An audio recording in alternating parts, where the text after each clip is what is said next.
Perhaps the end of days was upon us, but it turned out it was just a disoriented old lady in a champagne-colored Toyota Avalon, crashing into my world like DMB circa 1996. There is no hope for us, and I'm sorry. I've never been one to get that type of a message or try to spread that. Maybe don't get over it, guys, but I just went through torment and hell, and it's giving me nightmares. There's no one to help us. Everyone's covering it up, and I just can't take it anymore, guys. I cannot take it anymore. Oh, what are you doing? I haven't changed. I'm still a flat earther. True and true. You're a wormy sucker, you know that? No! Oh! How could you say that? Alright, fellow Flat Earth friends, we have No! Curious as to your commercial that you have on TV. I think it's saying the world isn't flat, and I totally took offense to that. Oh, come on, what are you saying?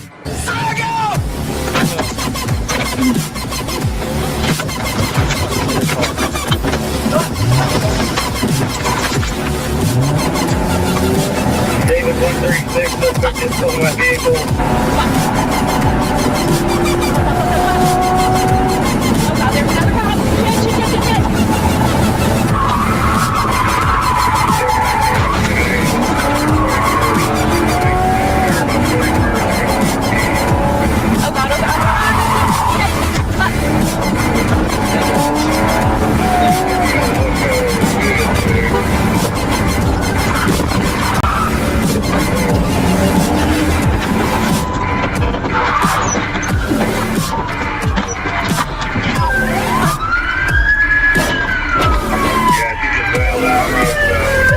Right there. There she is. Come here now!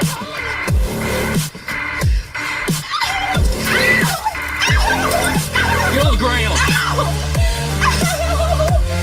Now we do got on a stolen vehicle for sure. Alright, stand up. Anybody got a cage? She's wiring. Apparently so. His car is right there. You just stole a police car. You just stole a police car in front of 3 police officers. I've seen some stupid stuff, but my gosh. And you hit a car with it? I was going to jail.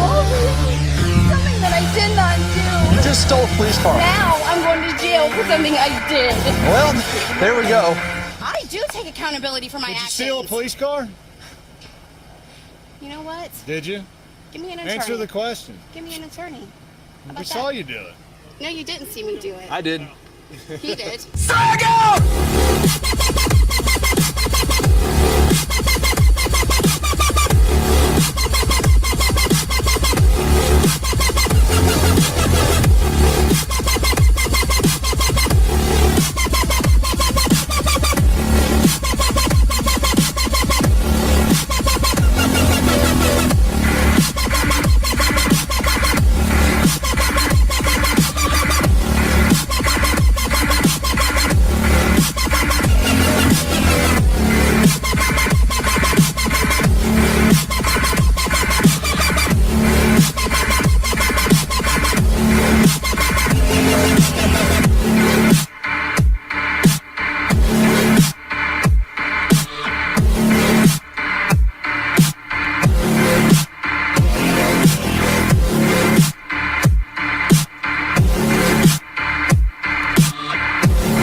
I saw their bodies tossed skyward, like ragdolls thrown into the air by the late great Andre the Giant.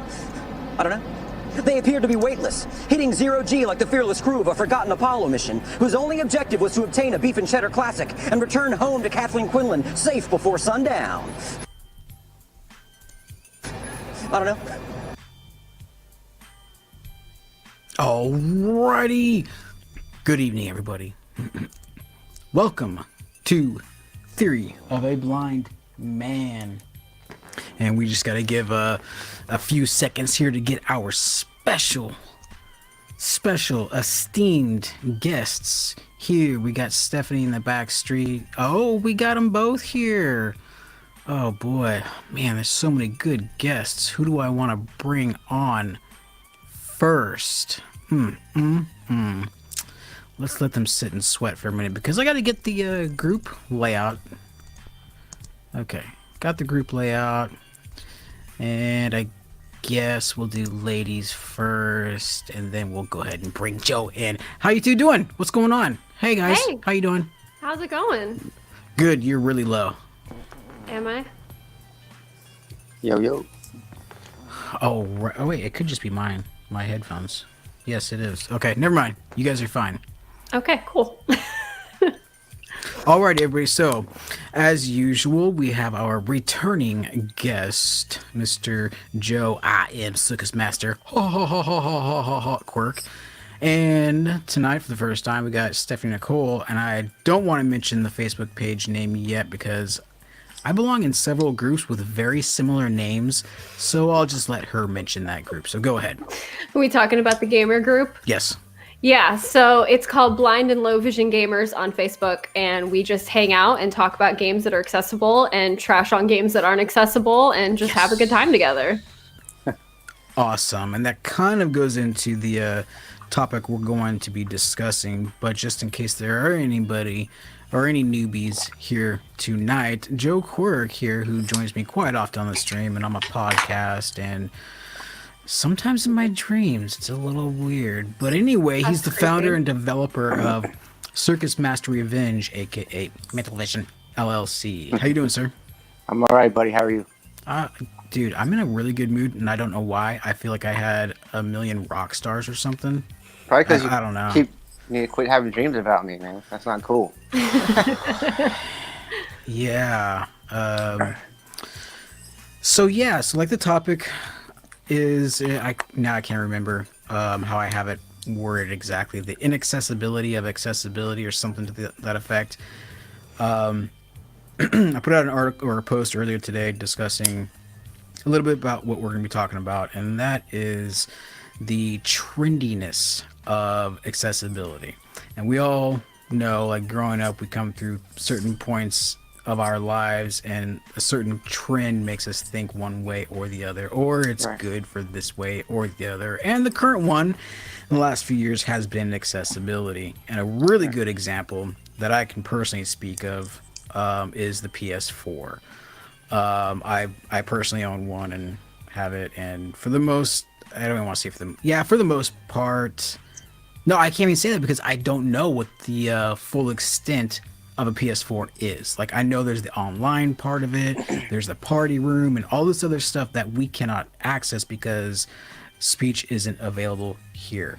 And it's so annoying. Joe just got access to a PS4, so he's been through that as well. Yeah. So that's the thing. It's like, yeah, they say, oh, look, we're accessible. So more people are like, oh my gosh, we should support them because they're taking care of the little blindies. And that's just, it's horse shit. Yeah.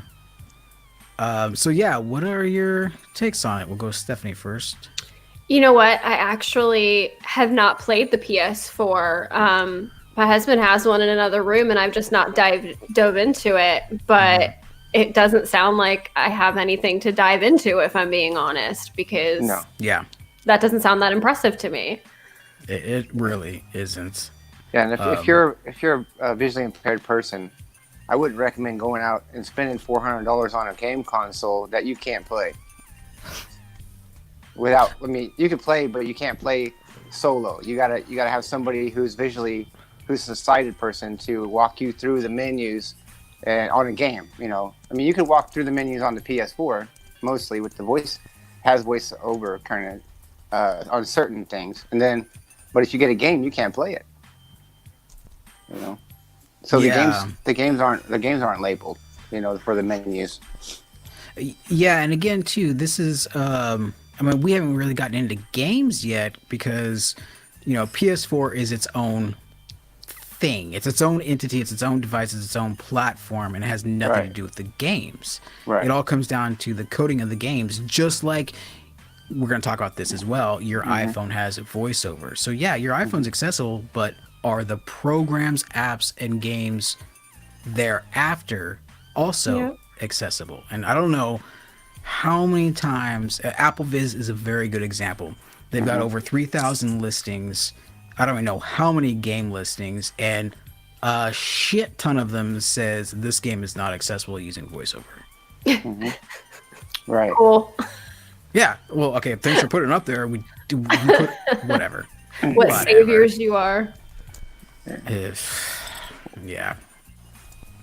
But that's why I think YouTube is a good spot, because if you type in, accessible game, usually there'll be quite a few hits on like walkthroughs for whatever, if you have a PS4 or you have an Xbox or a PC or Apple, even Android. So people are starting to do walkthroughs on Androids. So it's kind of cool that people are starting to figure out how to help other people in a community so we're not wasting our money on shit we can't play, That's the thing right there. Yeah, it's by us putting those videos out. And hopefully the developers will see, or just take 5 minutes, type in hashtag accessible games and see what pops up. You'll be like, oh, there is a huge market here if we can just make our stuff accessible. Yeah, it's money left on the table. I mean, we have money we want to spend, and we can't spend it, so they're missing out. Yeah, well, I was gonna say, if you want to spend money on something, I got something for you. I got a bridge in Brooklyn for you. Visually impaired people have the right to be entertained just as much as anybody else. Yeah. Yep. Mr. Frosty That's says, kind of why I started Mental Visions, because I was tired of developers not making games accessible. Fun games, entertaining games. Yeah. Oh man, who was I just talking to? There's another YouTube channel called Audio Game Club. Toby, that's right. And we were kind of talking about that as well. It's just the fact that there are accessible games. However, there's my personal opinion, they're stupidly basic and boring as all hell. Like, for me, I need something that's really thought-provoking, really intellectual, I'll say. Yeah. Strategy, psychological, those type of games really interest me. I know it's probably not a huge market, but the more complex you can make a game, the better, the easier games you can make. Right. So I'm an adrenaline junkie. If I'm playing a game and it's not making my heart pump, then I don't want to play it. Yeah, me too. I need to be captivated. I need to be sucked into it. And I don't mean sucked in like, I don't know if you guys have played Life Simulator. Not that type of sucked in where you're just draining your soul away minute by minute. You're addicted to it. Yeah. Yeah. I just wish a lot of the mainstream stuff that kind of everybody else was playing was a little more accessible. Like, I play a lot of Paladins, which I know people either love it or hate it. I love it, but they have 0 accessibility features on that game. Nothing. Yeah.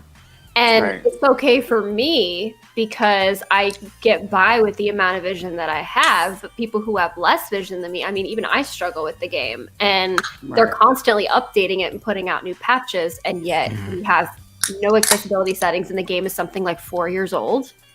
It's like, why not? I mean, again, the accessibility trend, and you see Xbox and PS4, claiming this accessibility. So they know about accessibility.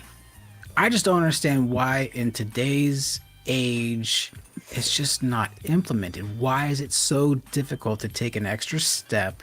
Sure, there's a lot of coding involved, but in return, they're gonna get their money's worth. I mean, they make billions of dollars on these games. Well, if you think about it, as a game developer, which I've been called out that I'm not a game developer because I don't write code, but I am a game designer and I'm part of the team and I pay everybody's paychecks. So anyways, that's a different topic. But yeah, they say balls, we say nuts. Who cares? Yeah, potato. But you know, as a game developer, if you have an engine such as Unity, or there's tons of other ones, in the new engines that are available for developers to use, there is patches in the code, and it already has the code already in it. So all you have to do is activate the icon codes for VoiceOver. Yep. That's not difficult. It's just you click it on your PC, and it already establishes the code for you. Yeah, I actually re-downloaded Python and Xcode so I could do a little looking around, and the Swift language for Unity is just amazing. Like, it literally checks your accessibility and says, here are some suggestions.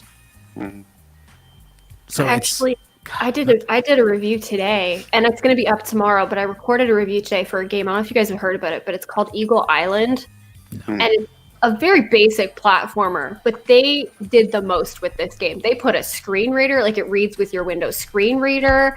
It has massive text. It has outlines on the characters and the background. You can dim the background. You can brighten the background. I mean, they just did everything with this. And this was a basic platformer. And it kind of, the point I make in the video that goes up tomorrow is, if they can do it, what are y'all's excuses? Exactly. Why can't you guys do it? It wasn't that difficult. I mean, why are games, if the Xbox, for example, and the PlayStation have a screen reader, why are you not developing games that work with that screen reader? Because what you essentially developed is a glorified Netflix machine that can read you the menus and can't do anything else. Yeah. What's the point? You want me to answer that for you? Actually, yeah. Because they don't give a shit about us. Well, yeah, there's that. I think we just need to convince them that there is a money market, though. That's the thing. We are the smallest, the little man on the totem pole, right? So when they're developing a game, even though they have access to turn accessibility on in their games, they're not concerned. They don't, because what kind of blind person why does a blind person want to play a game? Aren't their brains broken?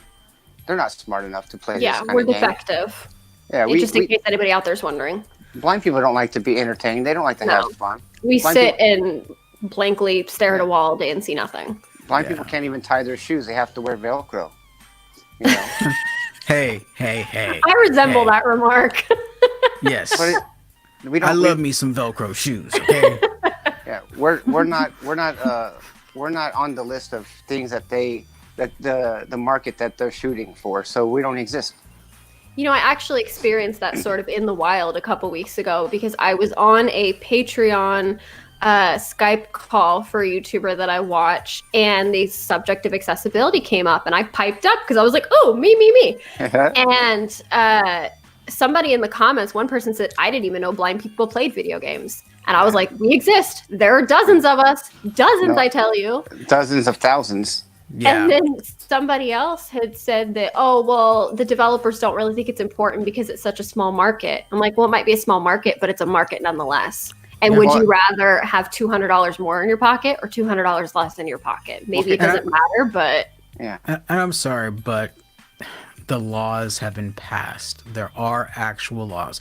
And these games, most of these games are offered online. And when you're offering online communication, it needs to be made accessible. So they need to be put under the gun, I think, and like, hey, hello, it's time for you guys to catch up with the rest of the industry. So what is your definition of a market? A market? How big does a group have to be considered a market? I wonder the same thing. It needs to be monetarily beneficial to the product. Okay, so Circus Mass Revenge has been downloaded in 93 countries by 3,700 people. Is that a market? In what you're asking, yes, that's a market. Well, then visually impaired people, there's a market.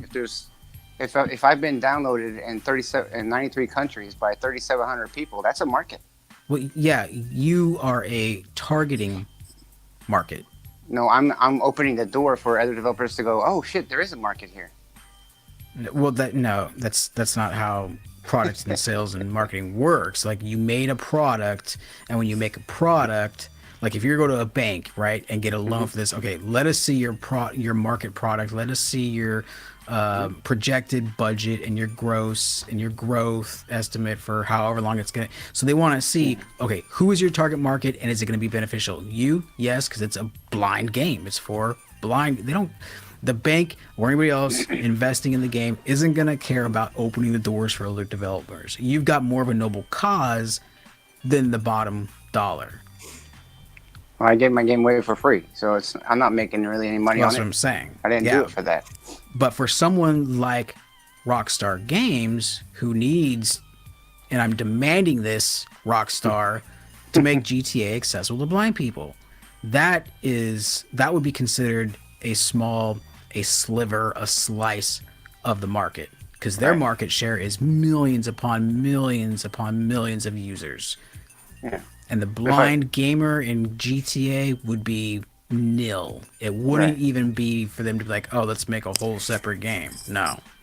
Well, if I said it once, I'd say it 1,000 times. If people, developers in general, were to make their games accessible for visually impaired or hearing impaired or whatever impaired, if you actually enhance the game for that kind of category, you actually enhance the game for everyone. No doubt. But again, it comes down to that bottom line, the dollar in the market. What I think when developing the next version would be the easiest time to implement, at least code-wise and programming, is the best time to implement accessibility across the board.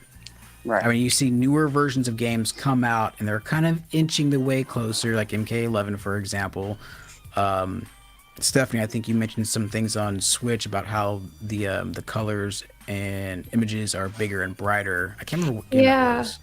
I think it's really kind of Nintendo branded stuff in general was what led me to buy the Switch, was just because, I mean, when you play, for instance, the Mario series, it tends to be larger graphics, brighter colors, and there's a whole section of, it's like Super Mario U Deluxe. It's a port from the Wii U.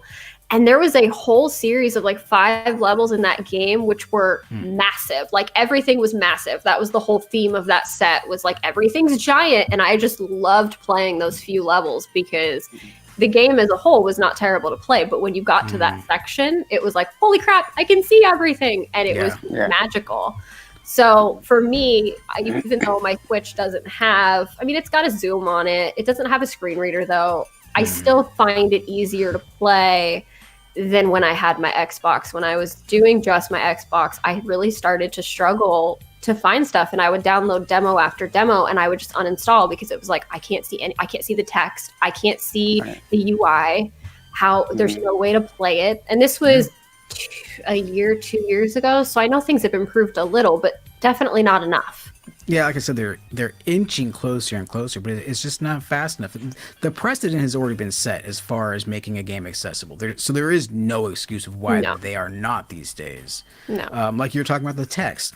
Even I go on forums everywhere for games, and everyone complains about text size, blind or not. Yeah. I've been seeing the same thing. Even sighted people are like, this is too small. I'm like, how do you think we feel? Welcome to our world. Yeah. So let me go to the chat really quick. Mr. Frost says, Odele, what up, brother? Who else is this? Oh, Kim is here, of course. Hello, Kim. And Darkness, what up, man? Good evening. Mr. Frosty, Brother Darkness. Mr. Frosty, how you, Kim? Darkness at Mr. Frosty. Cheers, hope you're having an evening. Have a good year. Mr. Frosty, so far so good. They're just talking back and forth at Mr. Frosty. I must pass out. Oh, Mr. Frosty, she was just in my live chat this morning. She's doing okay. She's got a bunch of teenagers over for the break, I think, and yeah, it's hectic there, but she is good and she's safe. We actually went over the map of fires in my previous live stream from today, so you can check that out. She's doing good though. You can survive him. You can survive his head. What? I don't know. Oh, and Darkness just said that. Okay, thanks, man. This is what happens when you get behind in the chat. Let me know. Oh my God. What's her? Mr. Frosty says, I often operate heavy machinery while impaired. If that's Same. helpful. Same. Yeah, right. And blind. Yeah. Don't Oh, that's funny. When I first lost my sight, well, I was going through lost sight. I had no vision in my left eye, and I'd just gone through which one? The second of 3 surgeries where I had to have a gas bubble put in my eye to keep my retina in place, and I had very, very, very poor vision, and I only had centralized vision because when they do that surgery, they go in through the side of your eye. Oh. And like do some kind of laser on your retina to reattach it. So it was like covering your left eye with your hand and looking through a straw out of your right eye. That's like and I was still working at this slab yard, this tile granite slab yard, operating a 3-tier 26,000-pound forklift, lifting dozens of tons of granite slabs. And let me do it. I've seen some people drive forklifts that really shouldn't be on them, so I'm sure you were probably fine. Blind man's on the forklift. Everybody run. I actually learned a lot. I mean, I had a really good mental memory map of the place anyway. But of course, we had a spotter. So like one person operates it and the other person guides the bundle. So it really wasn't that big a deal. I have to operate. Yes, okay, so I got that one. Yeah, so accessibility. And I mean, this, you guys, this isn't just games. This goes across the board, at least for iOS that I'm speaking of. Well, and Mac OS X, but there are so many things out there that I've tried to download and try to use, and it's just not what's that thingy? The little device you plug into your phone to swipe credit cards for my business, like Square. Oh, Square? Yeah. And then there's another one for Intuit QuickBooks. At that time, though, this was a couple years ago, when you plugged it in, and remember, guys, this is back in the day, the 3.5 millimeter jack on the phone. So you'd plug it in, but if you plug something into the headphone port, what happens to voiceover? Gone. Oh. Yeah, so it was pointless. So little things like that. I can't use I struggle a lot with OBS, which I know a lot of people use for their recording. Yeah. But it's like it's so small, and especially I don't know why Windows is like this, but I feel like some Windows programs look like they came out of Windows 98. Like they're blurry and they're really small, and it's like, why the frick frack snack in this day and age do we still have programs that look like they were on an original potato? It doesn't make any sense. Yeah. Why can't I enlarge the font? Like, why isn't the UI? It's good. It's the same premise from games. So it just transfers to other things. So I end up using the Xbox Game Bar on Microsoft, and that's pretty much what I use to record everything, because it's like OBS is just not happening. Might as well go back to DOS. Yeah. Oh man, sometimes I still open up my terminal and operate my computer from there. I love it. Yeah, OBS, I've been not fighting, but I'm in contact with Daniel from one of the main developers of OBS. And last I heard, which was almost 11 months ago now, he was just waiting on getting a Macintosh computer so he can work on accessibility. I was like, I have a PC too. Figure something out. Fix the code for accessibility. It's not that hard. Yeah, that doesn't make any sense. Sorry. Yeah. That one defeats me. I hear a lot of excuses. It seems like a lot of times it just comes down to excuses, and it's like, just do it. Just do it. It's a waste of their time. They say, well, it'll be there someday. We're working on that, Yeah. And then they forget about it. The best one that I got was from Streamlabs. You guys know Streamlabs? Mm-hmm. It's like the competitor for OBS. They told me, and I saved this email. They told me they're not going to do it because they're a small business and they don't have the resource for it. Okay. Yeah. Sure. You know what my favorite one is? When I play a game that say it's accessible, right?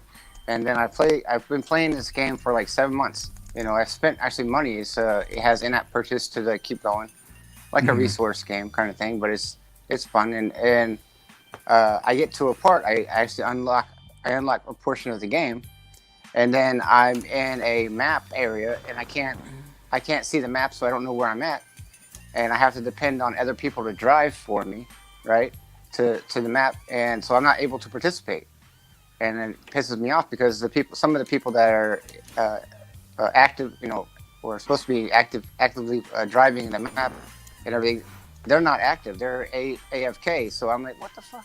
How am I supposed to play this game? And then, so I wrote an email to the developer, and you know what they told me? This is my favorite. This is the best one ever. Well, you don't have to play that portion of the game. It's not mandatory to play. So just don't play it. Just don't play that part. Just don't. That's we ridiculous. don't care about making that part of the game accessible. So just don't play it. You don't have to play it. Obviously. Well, if I'm playing a game, I want to be able to play all of it, not just the parts that are accessible. Yeah. Yeah. Hello, what am I missing? It's like, that's you're gonna say I can't, just don't play it. That makes me want to play it that much more. Thanks, asshole. Right. And if you're gonna make a game accessible, you have to make it all the way. That's where we came up with this subject today. It was, if a game says it's accessible, is it all the way accessible? Yeah. You can't be a halfway accessible. You can't. Yeah, it's accessible. It'll read the voiceover screens and all that stuff. It'll, you'll be able to play and whatever. But then, when you unlock a certain part of the game, you can't finish it. So it's like being able to play half the game and not be able to play the rest of it. And you put your money into it. Yeah. I spent at least $100. I spent at least $100 on in-app purchases because it's fun to play. But then when I get to a part that I really want to play, and you can get a lot of coins and that kind of stuff to keep going and build your hero up or whatever. You can't. Their answer was, well, just don't play that game, that part of the game. That's not fixing the problem, dickhead. No. It's just making you look like an ass. Mr. Frosty says, love you, Wister, sexy motherfucker. Let me know about Friday. This Friday. No, I'm actually not going to be online this Friday. I'm going to become a normal human being for a day, and I'm getting out of the studio. Oh, don't do that. Don't do that. Right? First mistake. What's that? That's your first mistake. Yeah, exactly. Yeah. Who wants to be normal? That sucks. No. Night Kid. Then he also says, Night Kid, take it easy. Mr. Frosty and I go way back like car seats, so he's like a brother to me. I think he's my age too, so he's like a brother. LOL night, Mr. Frosty. Yeah, so what would be awesome? I wasn't really paying attention to Joe, but what would be awesome would be an accessible Tomb Raider game. A fully accessible, because I remember playing Tomb Raider on the original PlayStation, and that was just like bomb. Aren't we due for a new Tomb Raider game anyway? Yep. Hasn't it been a while? Thank you. That's where I was going earlier. PS5 is coming out. When I was talking about these little baby steps that are coming, the word is, and of course this is just speculation and rumor, but judging on the development of how these platforms have gone, they went from PS3 to 4 with absolutely no accessibility whatsoever to somewhat accessibility. Right. So they kind of graduated from 13-year-old in home to a 15-year-old on the block selling crack. So they're just like halfway crooks now. So hopefully PS5, we have something to look forward to. But again, it comes down to the damn games. Yeah. Right. Just because the console's menus are descriptive, it doesn't mean that the games that you spend $20, $60 on, $100, whatever they are now, is going to be accessible. I wonder the same thing about the new Xbox. But it should be mandatory for that platform to say, hey, you can't develop this game unless you add onto our accessibility for the console. Yeah. It should be mandatory that way. Because what's the point in having a screen reader for a full console where it reads you everything if then you go into a game and nothing works? Right. It's like, okay, cool, I just got $500 for nothing. Yeah, Apple's been starting to change their things where if you have an app or a game on our platform, it has to be basically accessible for voiceover. That's it. Everything has to be labeled for voiceover, and that's been mandatory for since 2017. if they're using a different third-party engine. Now, Right. if they're using Apple stuff, I guess it doesn't have to be voiceover accessible. I don't get it. It says button, link. Like, what the fuck? Yeah, I'm not sure what those particular developers are using, but I would even go a step further is if Apple is going to remain as proprietary as they have been since 1984, then they need to incorporate all of their onboard accessibility features to be a industry standard for all app releases. Right. You know, why perpetuate the headaches for any disabled person that needs some kind of accessibility feature on their phone? Why not just solve it on one shot and say, hey, fix your shit? Right. Yeah. And I have an iPhone, and if I go to the App Store and I type in accessibility and search, 3,000 things pop up, games and apps, right?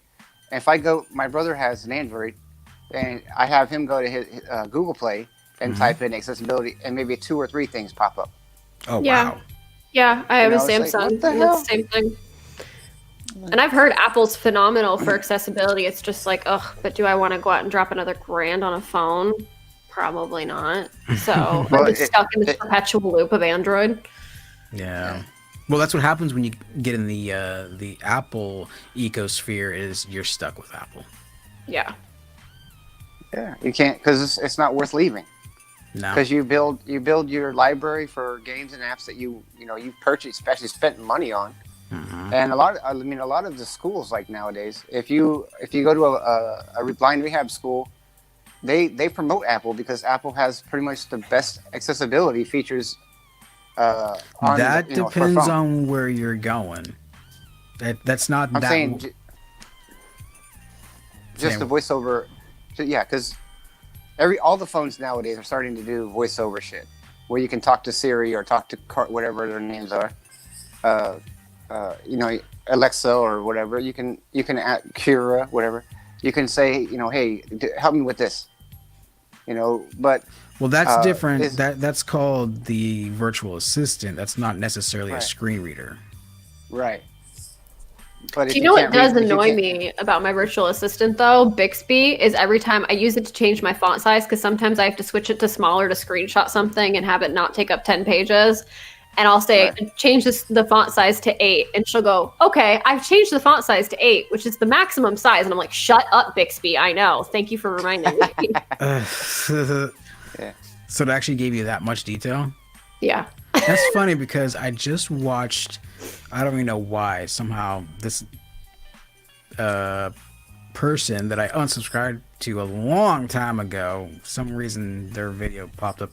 Anyway, it was a review on Bixby versus what's the other one? Siri? No, on Android. Kira? No. Kira? Alexa? We have OK Google too. Yes, OK Google. Thank you. That one's we have both on Android for some reason. I don't know why. Yeah, so Bixby and OK Google, and they were doing kind of like a test, asking questions and performing tasks, and it was Bixby that was doing just like the short, concise, like to the point answers, but then OK Google would be like, hey, OK Google, what time is it? It is 05:46 p.m. and 37 seconds on the 5th day of the blue moon, in the 3rd year of the year of the Lord. Like, and the zodiac we just want the time. We just want the time. That sounds like my Verizon voicemail, where I'm like, just tell me what the voicemail is. Oh yeah, it takes you 2.5 minutes to listen to a 5-second voicemail. Yeah. Right. No, thank Overdo you. it. If I want to know, I'll ask. Right. Oh man, I wish I could tell her that too. Like, if I wanted that, this morning I think I was live on air. I was having this full-on conversation, and she just kept responding. I was like, just shut up already. Oh, thanks, In Darkness. In Darkness says, crush that like button. LOL. Also, too, check out my hashtag Home and Prize video from earlier today. If you guys give that a like, it will help me maybe get into the semifinalists this year. I already did. Oh, and like 3 views. Thank you. I blew it up all over the world. I don't predict that I'll get to the semifinals again. I've done it like 5 years now, and you never really get anywhere. And someone pointed out a really good thing about that contest. And I'm not really knocking it because someone does win every year. I just have a feeling that that someone has really close ties to someone else that kind of pulls the strings. Yeah. Yeah. Did you use your green screen on that video? No. That was my video from last year. The one you resubmitted is from last year? Yep. Oh, I thought you did a new one. Nah, I just said because what I really wanted to do was an Odyssey of Steven asked if I would do a walkthrough on how to enter. So I was like, sure, I might as well enter myself. So I just did the whole process online live for people to watch, and so they would know how to do it. Okay, cool. Yeah. Their website isn't fully accessible, by the way. Go figure. Oh shit. Okay. Oh, God. Yeah, Lighthouse for the Blind. You guys need to work on your iframes and your text field element framework. Yeah. Okay, one of the worst examples I've ever seen. So for those of you that have any sort of site that are watching this, go to the Washington State Department of Services for the Blind website, and you look at that and you tell me that that's not the most disastrous website you've ever seen in your life. I'm not even kidding. It's like dark blue background with black text and everything overlaps. It's horrendous. Are you going right now? Yeah. What's it called? Washington State Department of Rehab? Department of Services for the Blind. And I've tried to contact them and been like, do you realize what your website is for? Because I don't even think a screen reader could pick this up. It's so bad. And they never responded to me. I mean, it's a government website. What do you expect? But it's truly terrible. I need to hook you up with Bill Bull's. DSP. He does a lot of that. .gov. Fighting the power I for don't the know. government. That sounds right. And of course, I'm only going to be able to tell as far as like screen reader accessibility goes, but I would be curious if it even can pick it up because like text is overlapping. It's Oh, really? awful. Okay, so if I did not have my help tags on, the second link is link semicolon A. Button, link. It's link. not even a button. Yeah, it's just a link. But since you have the help tags on, I should have covered that in my tutorial. I'm sorry, guys. But when you go to strange websites or unfamiliar websites, turn your help tags on because it'll tell you what the actual coding of the link is. Plus A, so that's increase font, text options. A, clickable, that has no help tag. Nope. A, clickable, that has no help tag. Text only, clickable. Skip to content, clickable. Hello, ding. So you have to have a sighted person help you go to a visually impaired site. You know what? My husband's fully sighted. He can't even read it. Oh wow. The font is small. Like I said, it overlaps. It's like black text on like dark blue background. It's really, really bad. It's bad on mobile. It's bad on desktop. I don't know who designed it, but I'm pretty sure a 4-year-old could have done a better job. Let's find out.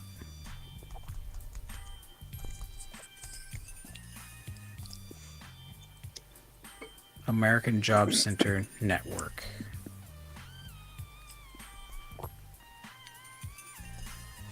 No webmaster listed.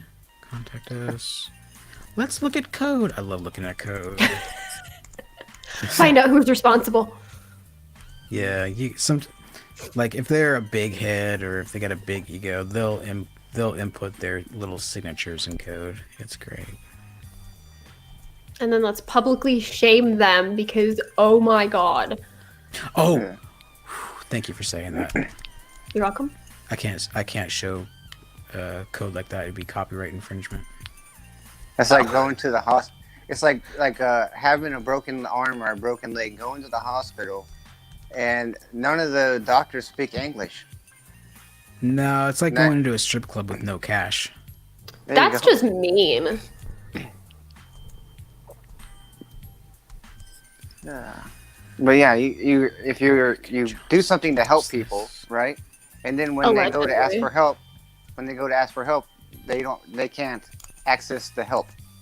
Actually, I have a real life example for that. Some months ago, I went into anaphylaxis and I went to the hospital and they let me sit in the waiting room for 45 minutes. There you go. Wow. So I ended up leaving because the reaction ended up clearing up enough. So there's your real thing that happens to people. It's an atrocious hospital. I could tell stories about this place, but yeah. That's exactly the same thing as accessibility. You say it's accessible. We're supposed to be able to access this, whatever it is, whether it's a facility or a game or whatever it is. Where is this? An application or entertaining or, and then you actually, try to use it or whatever, or go to it, and then you get a door slammed in your face. Yeah. It's like, well, it's not accessible then. This website is fucking horrible. Thank you. Like, I'm not even talking about accessibility right now. I'm just talking about this is a crappy website. It really is. Where is it? Okay, so now accepting applications for youth study program, whatever. And then order of selection information is the next link. It's like, what the hell do those two have to do with anything in this first heading? Nothing. I've done a few websites for myself for small businesses I've had, and I have literally done a better job on like Wix or Weebly than whoever made that thing. Or you can go to like GoDaddy and tell them, hey, I want an accessible website for this. No. And they'll make it. Fuck GoDaddy. No. I think there's so much hate in this stream. Just dragging everyone. Well, I think mentalvisiongames.com is we use GoDaddy, I think, for that. Well, get out of your or do not extend your contract beyond the 1 or 3 year period you got signed up for, because they will fuck you. Okay. I don't know. So one of these headings, IndusNet did it. Well, if they're paying for it, then that's their money. Yeah. One of their sure headings, it came out of my money. One of their headings says, "Visitors with vision loss, learn how we can help you develop the skills and abilities to live your fullest life." How about you start with your fucking website, people? There you go. Yep. And if you want to find out anything, for the most part, you have to email them and wait 2 weeks for a response. Yeah, that's ridiculous. There's no reason for that. They should just everything should be readily available on the website. And if you have specific questions, then contact them. And honestly, it should be more of a prompt response than what it is. Because I've gotten some of my emails have never been responded to, and some of them took literally 2 to 3 weeks to get a response. Wow.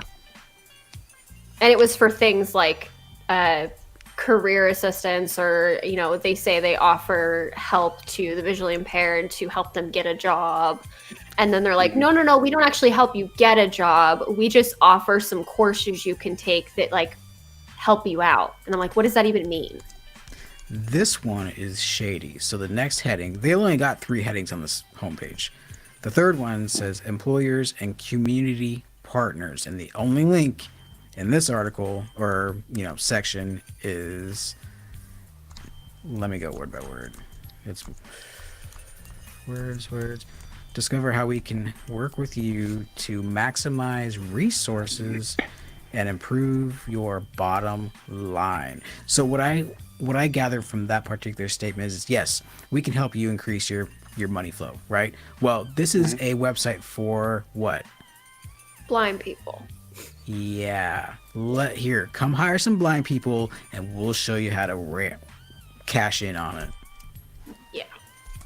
That's scammy. Mm-hmm. That's scammy. And that's our government state organization. They get tax breaks for hiring visually impaired people. Well, yeah. I mean, everybody does. I mean, yeah, that's a cool benefit. So why don't they hire us? Because we're in a liability. They can get so much tax credit.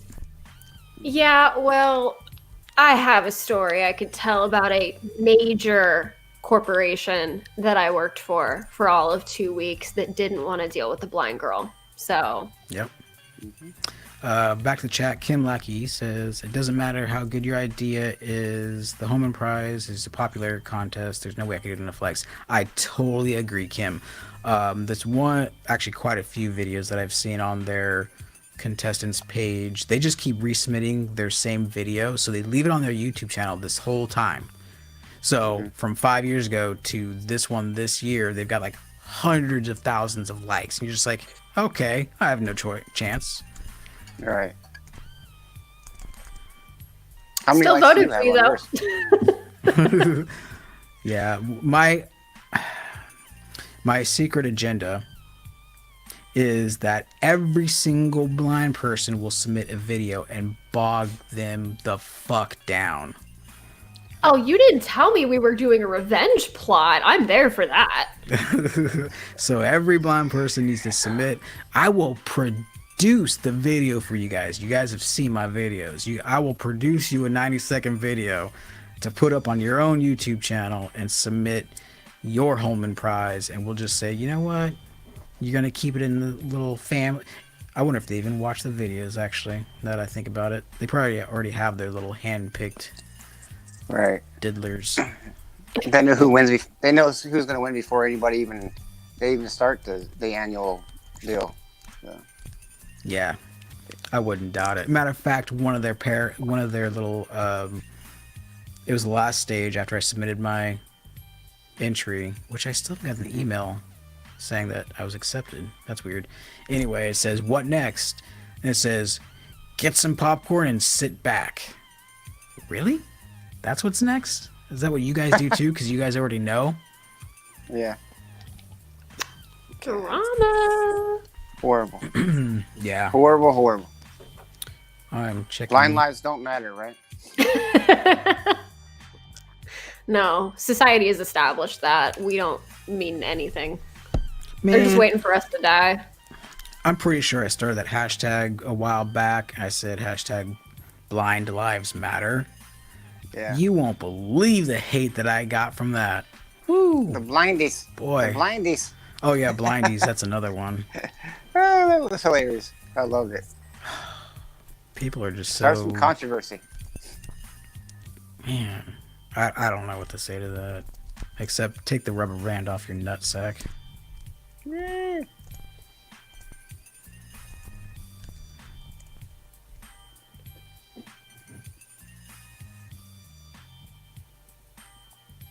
Anyway.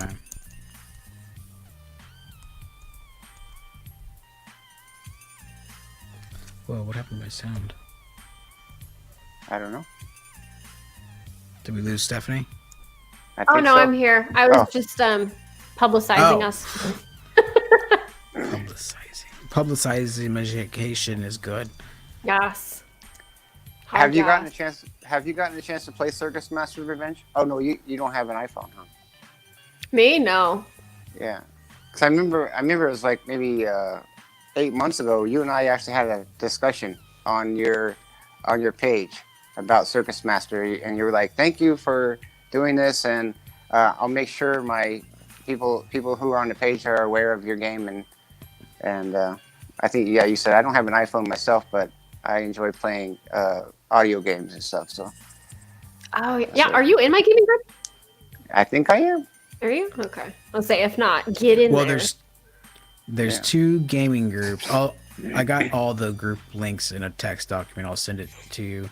But there's two that have very, very similar names. Who's copying me? I'm gonna drag them. Well, I'll fight them. Take it to court. This is what I got. Meet me in the Thunderdome bar. Yeah. I have blind and visually impaired gamers and blind and low vision gamers. Wait, no. I didn't even know which one I was Exactly. for a second. That is really... See, when I started mine, there wasn't any, which is why I started it. So I guess there's another one? I didn't know there was another one. What is What the am I? actual wording of yours? I have to look it up. What am I? Let me Blind see. and visually impaired gamers. I'm blind and low vision. That's mine. Okay, blind had and to low look it vision gamers. Yeah, like I said, when I started mine, there wasn't another one. That's why I started one. So I guess somebody else decided to do it too. I don't know. Interesting. Okay, well, this is what I'll do. Didn't they do it? Didn't they do it to you too, Whistler? Some guy started a theory of a blind man Facebook page or something like that, and then you had the real theory of the blind man. Well, here's the thing. When I started my YouTube channel, there was no theory of blind, and I went through the steps. I went to copyright. I went to trademark. I went to registered trademark. I looked for theory. There was nothing. So I created the YouTube channel, created the Twitter account, got the Instagram account, and then I went to Facebook. And I was like, no, son of a beehive. No. Yeah, so that was the struggle with coming up with mine too. It was like, what's not taken at this point? Right. Mm-hmm. So, I mean, I still have the name Theory of a Blind Man as the page name, but I had to use the URL, the real Theory of a Blind Man. And I've been following the other one too. He's got about 50 or so followers, but he hasn't been active in over a year now, if not 2. I think it was a year last year. So I think next year, if he is no longer active, I'm going to ask him if I can buy that URL off him and change that to mine. See, I ended up starting mine because I was going to do something like one of the usernames I use a lot in my gaming is Blind Mouse. And I was going to use something relating to that to my YouTube channel. And I went and searched on YouTube, and there was already a YouTube channel with that name. And it hadn't been active in a few years. And I was like, well, I could, but I won't be a dick. So I had to come up with something else. But I still have already been using that gaming username. Yeah. So I guess if people want to add me, I have to do something different. I just went through this when me and Whistler have been discussing starting a new YouTube channel just for him and I to kind of, discuss, ideas off each other and have guests that we can, promote and get them out in the community so people are aware of them and what they're doing, and maybe they'll people be able to be inspired by the people in the community. That's what we want to try to do. And I was this last week, and I was just thinking, what would be a kick-ass name for a good show like that? And I came up with At the Blind Spot.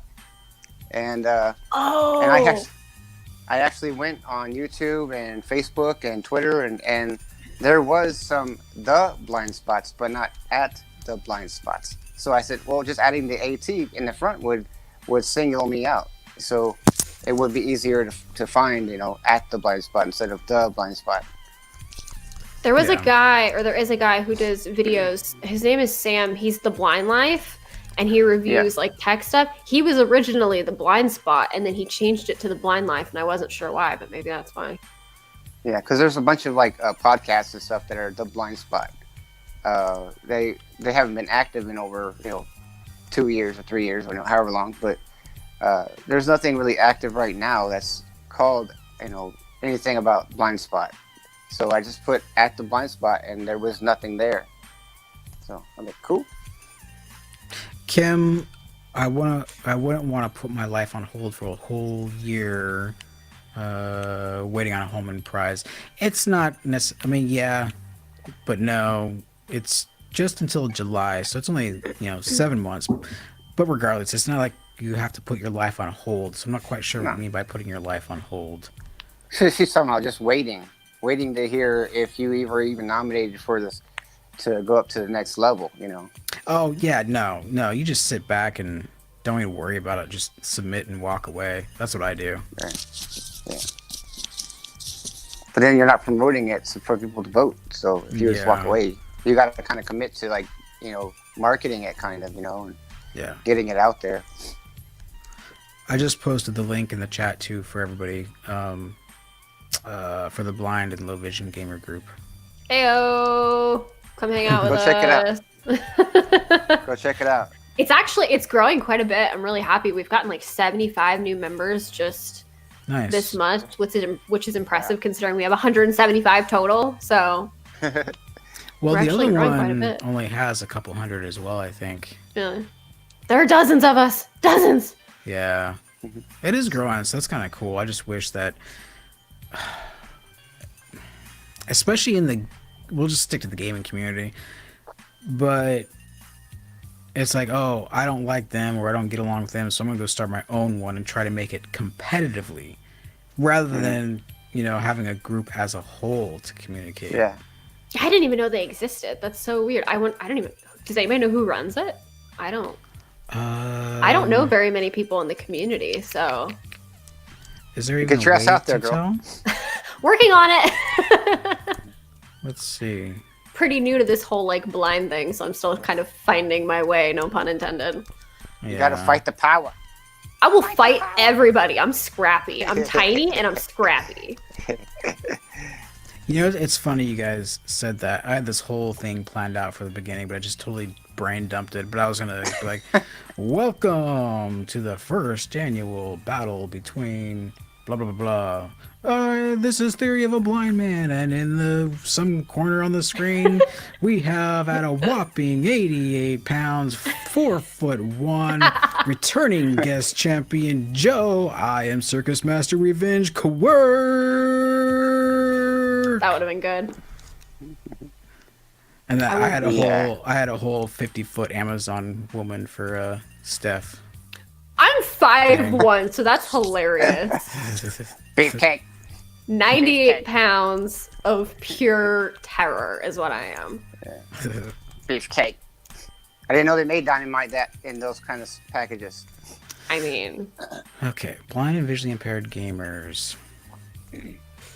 Private group. About members. Private group? Why did you make it private?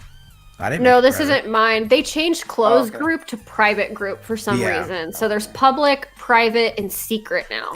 It's because stupid people on Facebook were thinking that closed group means you couldn't go in. So Is that's that why they why? changed. Yeah.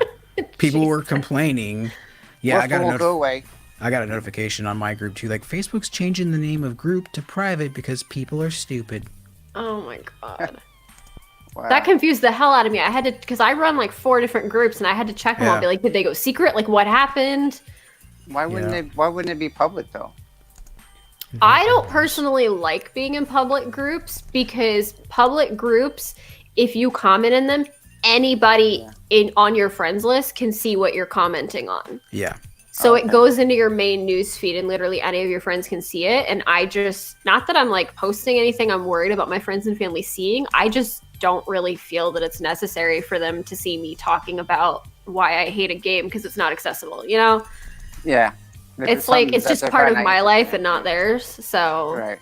I don't really typically join public groups personally. So if I see a group's public, I usually nope out real quick because it's just, I don't really want to cloud up people's feeds with me being on Facebook for 9 hours at a time. Yeah. Right. Plus you don't have to be a part of the group to comment. So anybody could just go in there and hate real quick and pop out just to start shit, you know? I see. So this that group makes more has sense. 223 members. They have more than us competition. Well, they're not really 3 you gotta run that recent game. posts. Is it not really active? Nah, not really. Okay, here we go. Admins and moderators. There's 2. I don't know who that is. Is this the only 2? I guess so. Okay, so 1 is Jonathan Morin. I'm guessing he's a moderator, admin/moderator, and Tracy Micah is the other one. I don't know them. Never heard of Mm-mm. Neither do I. That's interesting. But apparently they're gamers. They're not watching my channel, so... Well, who knows? rude, first of all. Yeah. Okay, calling you out. Do better. Yeah. Run that game. I was like, who's instructor at self-employed independent contractor? Oh, that's me. That's you. It's just randomly placed on this Facebook page, and I don't know why. It doesn't have my name near it or nothing. And I guess the 3 recent posts were mine. But yeah, anyway. Interesting. So answer me this. No. Whistler asked me a couple, I don't know, a month ago. What's your definition of a gamer?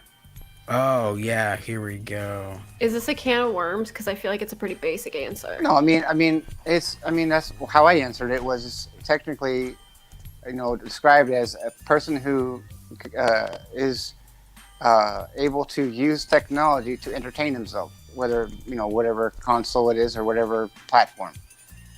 If you're able to use a software to actually essentially play a game, then you're technically a gamer. But because Whistler said that he was called out because some people don't consider him a gamer because he can't play all the games, or was it like your ex-girlfriend? No. Hold on. Yeah, let me clarify that really quick. But first, Kim Lackey says the reason why I said that is because I have an invention. If I chose to manufacture it, I would need the Holman Prize.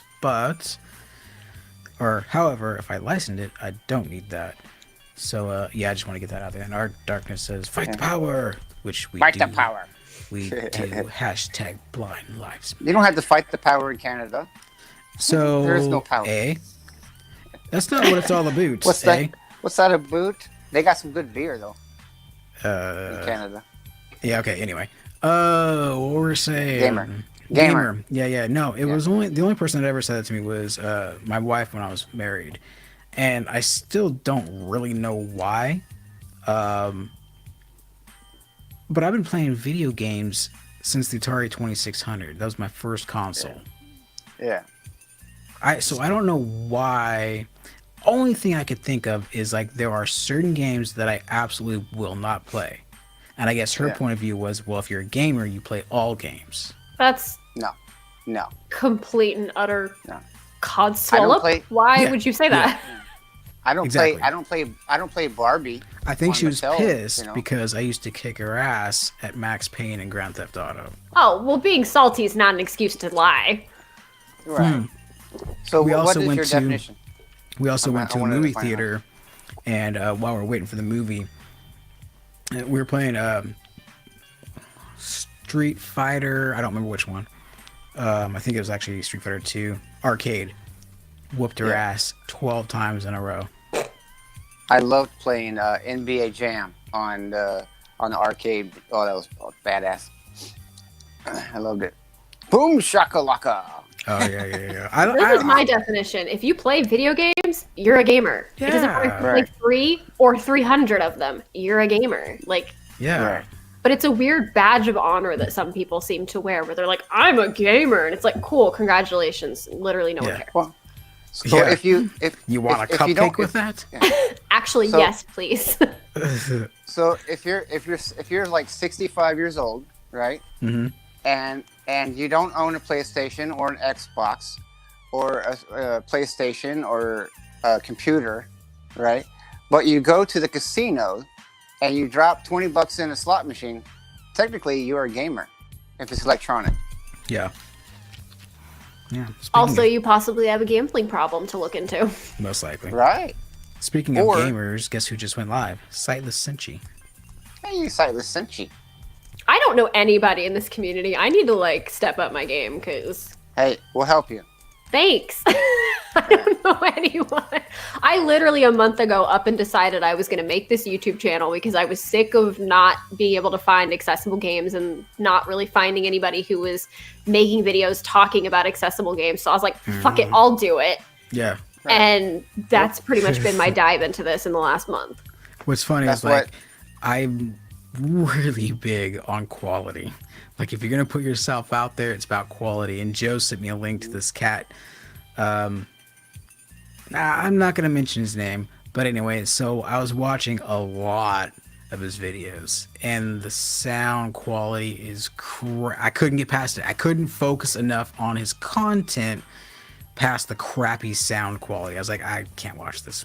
Okay, then don't look at my channel because I have no idea what I'm doing yet, and I'm winging it every week. No, I watched, which ones did I watch? Something about Sims. I did watch your Paladin one. Yeah, that's fine. Like I'm talking about is like the sound quality, because that's the first thing that we as blind people are going to notice. Yeah. So that's when I'm working really hard to improve for that exact reason. I mean, the sound quality, and you got yours is fine as far as I'm concerned, but I mean, like I was saying, there are channels out there that just, I guess, don't care or don't bother to review their video before they upload and figure, oh, I'm blind, they'll excuse me. I don't know. Right. No. Well, I don't really care about the quality of sound as long as it's informative and it's interesting enough to me. if a person has a personality, like there's people who do walkthroughs, like they even did a Circus Master walkthrough, and they had no commentary whatsoever. So you're just listening to somebody play the game. You're not listening to how they like the game or what's something they didn't like about the game, or and so how am I supposed to want to go out and play this game if I don't even know what you're doing? Well, if it's that's where as content creators, our labeling comes into play. Like if you have it labeled walkthrough or gameplay, then or review. At least we have an idea of what you play. If it's just going to be gameplay, then all we can expect is to hear the sound of the game. If it's going to be a walkthrough, we'll get your commentary. Right. I like to hear people's personalities because if you're going to play a walkthrough, I want to hear maybe your personality is similar to mine, so I might get entertained out of it, not just by you playing the game and be entertained by that, but also by your personality. Yeah. If you're a monotone, well, I'm playing this game and here is the menu. I go through this one and then I did this one, and then it was like I'm going to turn off your channel and go do something else. Yep. But if it's silent and I'm listening to 2 minutes of you just playing the game, I'm going to turn it off. Yeah. Yep. Did you watch any of my 6-hour walkthrough of Life Simulator? No. Oh my god. It was 6 hours. That was edited. That was edited. Oh my god. Yeah, I had about 26 video clips on my phone of at least an hour and a half or more per clip. Jeez. That's bonkers. Yeah, that's nuts, dude. Get a life, Whistler. I was simulating it. Yeah. That's better, honestly. That kind of game doesn't interest me, so... That was the game that was addicting. That's what's... It's like, okay, I just need a couple more dollars so I can heal, and then I can go play another World Series. It's like, you just keep getting hooked, and you keep getting hooked. No, I listened to your Blind Legend walk. That was great. I love that. Because that's the game that I played that game, and that game interests me. And you actually helped me on that because you went through a part where I kept struggling at. So, oh, cool. Cool. It was helpful. I want to get my PC up and running again so I can get to the next level of Shades of Doom. I really like that one. Shades of Doom. Yeah. So me and Whizzle Dizzle here, we're gonna help expand your community because you're a part of our community. So might as well hook. Because I'm Whizzler. I'm good at networking and getting people involved in projects and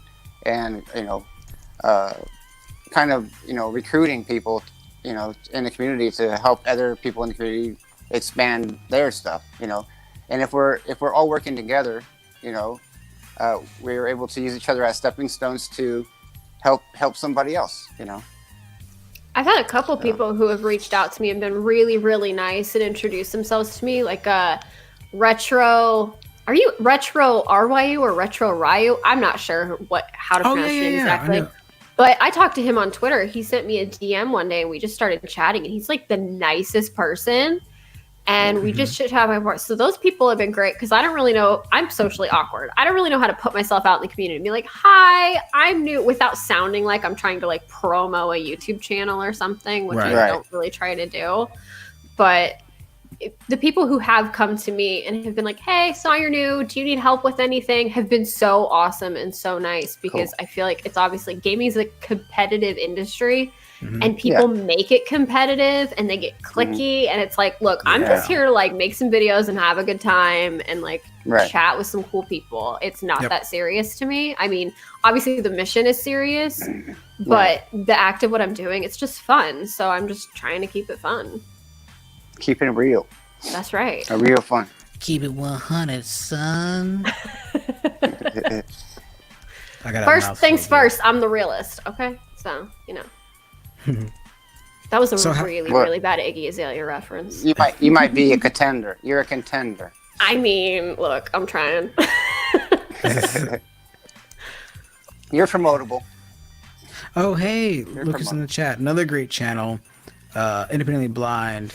Sorry, I'm late. JJ. Sorry, I'm late. My daughter had a concert. That's cool, man. What is today anyway? Wednesday. Dude, where was your show today? At Independently Blind, cheers.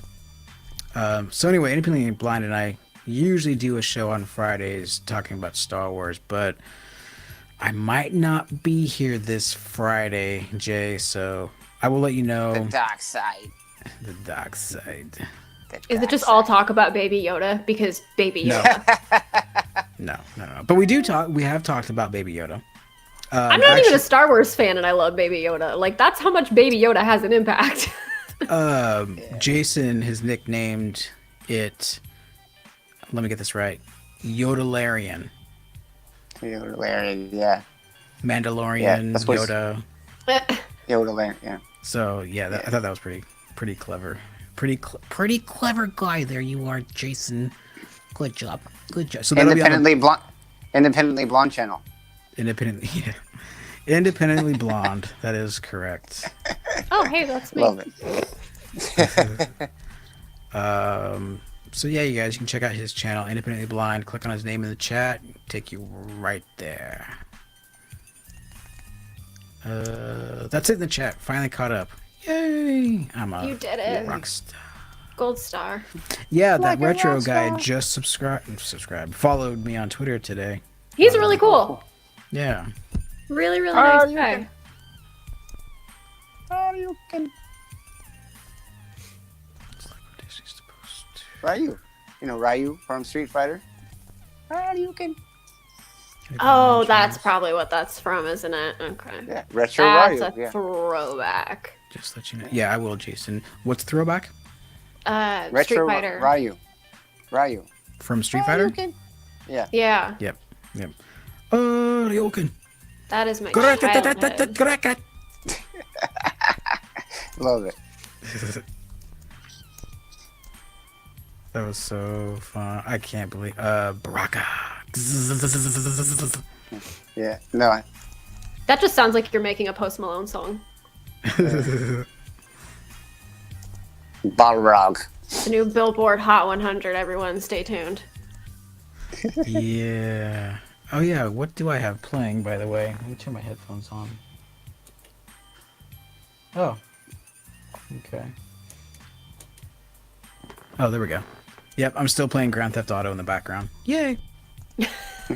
Staying on brand. Yes. I think you play this soundtrack just all day long in your house. No, on your Amazon. You asshole. Can you guys hear the music? Yeah. Okay. Oh, check this out. We're gonna play a game. Now that we got a bunch of gamers here. Oh snap. It's going to be called Name That Video Game Theme Song. Shit. I already lost. Okay, I'll start off really, really easy, okay? If it's not Super Mario, it's not easy. Hold on. Okay, keystroke E. Fuck. Mortal Kombat. Is it? Finish him. Get over here! Your soul is mine. Stephanie, do that again. Get over here! I can't do it twice. Scorpion. I'm gonna clip it. You gotta do that again, just like you did the first time. No. All right, I'll try. Anytime? Yes, okay. Anytime that is quiet. Go ahead. Get over here! That'll do. I'm getting over a cold, so my voice sounds weird, so that actually worked out. Yes. Animality. So, which Mortal Kombat for the other half point? Which part of Mortal Kombat is this from? It's in the where they're fighting on the bridge. Nope. Is that not with the spikes below? Nope. Yeah. Oh, shit. Is it the one with the Nope. Fuck you. It's the intro screen. The what? The intro screen. Yes, intro screen. I will accept or main theme song. Good job. Damn. That's some Okay. like 1994 shit. Whatever. I think. I was but a fetus. Not really. I was not a fetus. However, that was a long time ago. Flawless victory. Sonya wins. It's not Legend of Zelda. Very good. You know what? For somebody whose first Legend of Zelda game was Breath of the Wild, I'm pretty proud of myself. Okay, Joe, give her a chance on this one. See, I know if you're gonna say it, and I'm gonna be like, oh, I know what it was. Final Fantasy? Punch Out. Mike Tyson. Not Final Fantasy. Mike Tyson. Definitely Mike not. Tyson's Punch Out. See, I'm guessing. My I favorite know game. I know it My though. favorite, Okay, my favorite this Nintendo classic game ever. this one's gonna be difficult for both of you.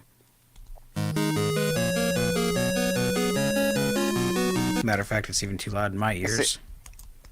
Hold It's on. not Excite Bike. If my dad's watching this stream right now, he's probably screaming at me because he knows all of these. Man, I Hi, Dad, if you're used to watching. love Excite Bike. But no, it's not Excite Bike. It's a racing game, though, isn't it? Negative, Ghost Rider. They all sound so like familiar, like they're so deep in my brain from my childhood. Right. You gotta just pull them out. Oh, damn it. Mega Man. What did you say? Mega Man. No. No? I give up. Yeah, I don't know. Marble Madness. Oh, see, Oh, I didn't never get played that game. one. I never played it. Okay. Let's I don't remember playing it. do. Yeah, let's do this one.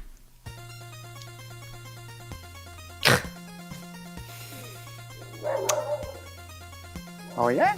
The dog is not included in the soundtrack. I by the was way. wondering for a second.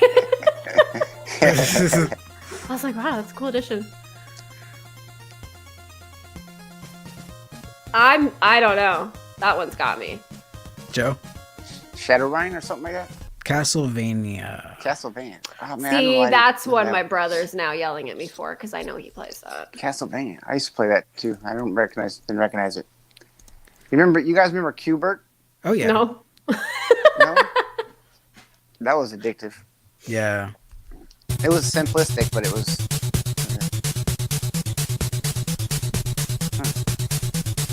Wow. What is that? Oh, man. It sounds familiar. They all do, Yeah, right? which is why it's That's not- hard. You get no That's not sympathy Nick. for being, it sounds so familiar. For No. That's not... Quarter that's of not a Ninja point? Gaiden. That's not Ninja Gaiden, is it? No. I don't have Ninja Gaiden, just so you guys know, though. I really want to find that.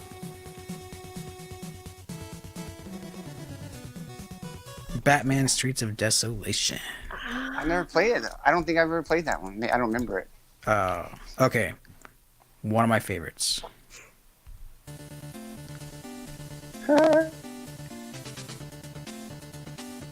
I know this one. Is somebody keeping score of how badly we're doing? I No. haven't even bothered because you guys just suck. We're Okay, doing well, it for this. Fuck this you, is just for chicken S- strips. This is for S and G's. Yes. S and G's. Shits and giggles. I like S and S's, shits and squirts. Oh no! Nice. Fire in the hole.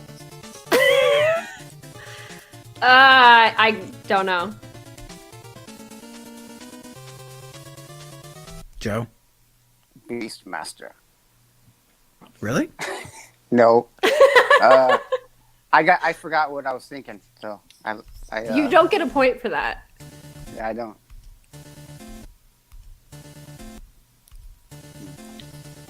Shadow of the Ninja. Shadow of the Ninja. That's when I thought it was earlier. Okay, this is I would call a cartoony bubbly game.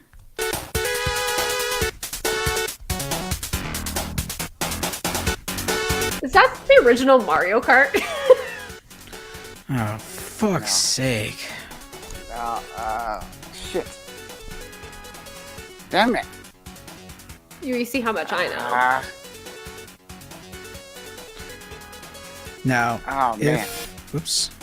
if you guys are blinking using earbuds or headphones at home, this track is crazy because it's making me feel like I'm spinning in circles. This is Sonic the Hedgehog, the chemical plant. Oh! I was thinking it was the cloud thing. The blow, whatever. What the fucking name was? Kirby. I thought it was Kirby. Mm-hmm. Now, this one, I remember this game. I just don't remember this song. That's not helpful. That's that techno shit. It sounds like DDR. What, you said DDR? That's what it sounds like. Dance It Dance sounds off of Revolution. DDR. Yeah. I can't dance that fast. No, 2006 apparently vibes. this is Streets of Rage 2. I don't think I've ever even heard of that. Oh, I don't remember that particular. Is it track. was it like a Street Fighter prequel or something, wasn't it? Something like that? Yeah, like Double Dragon. Oh, I missed Double Dragon. Yeah. Mortal Kombat. Which one? 2. No, MK2. I mean, which part of the game? It's from the first one. It was this was when you were fighting what's his name? Damn it, Goro. Yes, Goro's lair. I was trying to remember what his name was. I was like, the guy with the arms. Yeah. Okay, last one.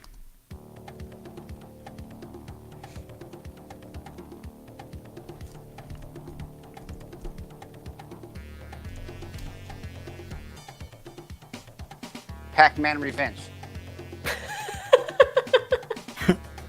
Pac-Man strikes back. No, Yeah, I don't know. This is Barbie's Gangster House.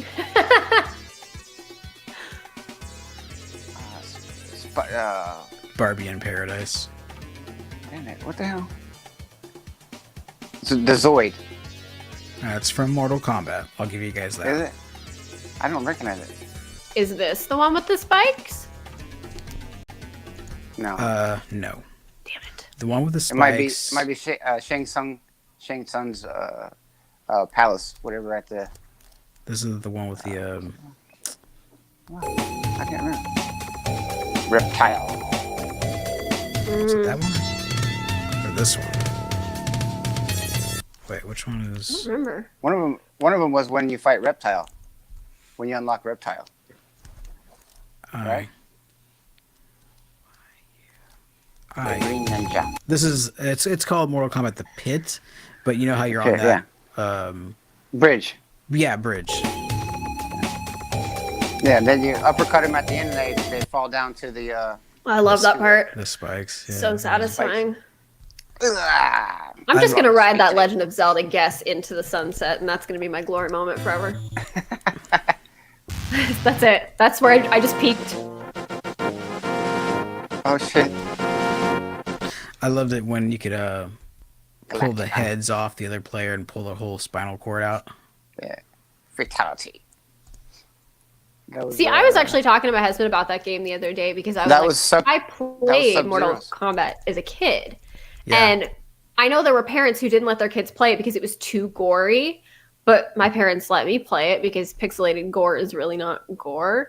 And then you look at now Mortal Kombat 11 and I'm like, now I can kind of see where parents might be like, it's a little on the gory side. Because even that one's getting hard for me to stomach. I have the 10th one and it was kind of like, damn, they went hard. Really? Hardcore.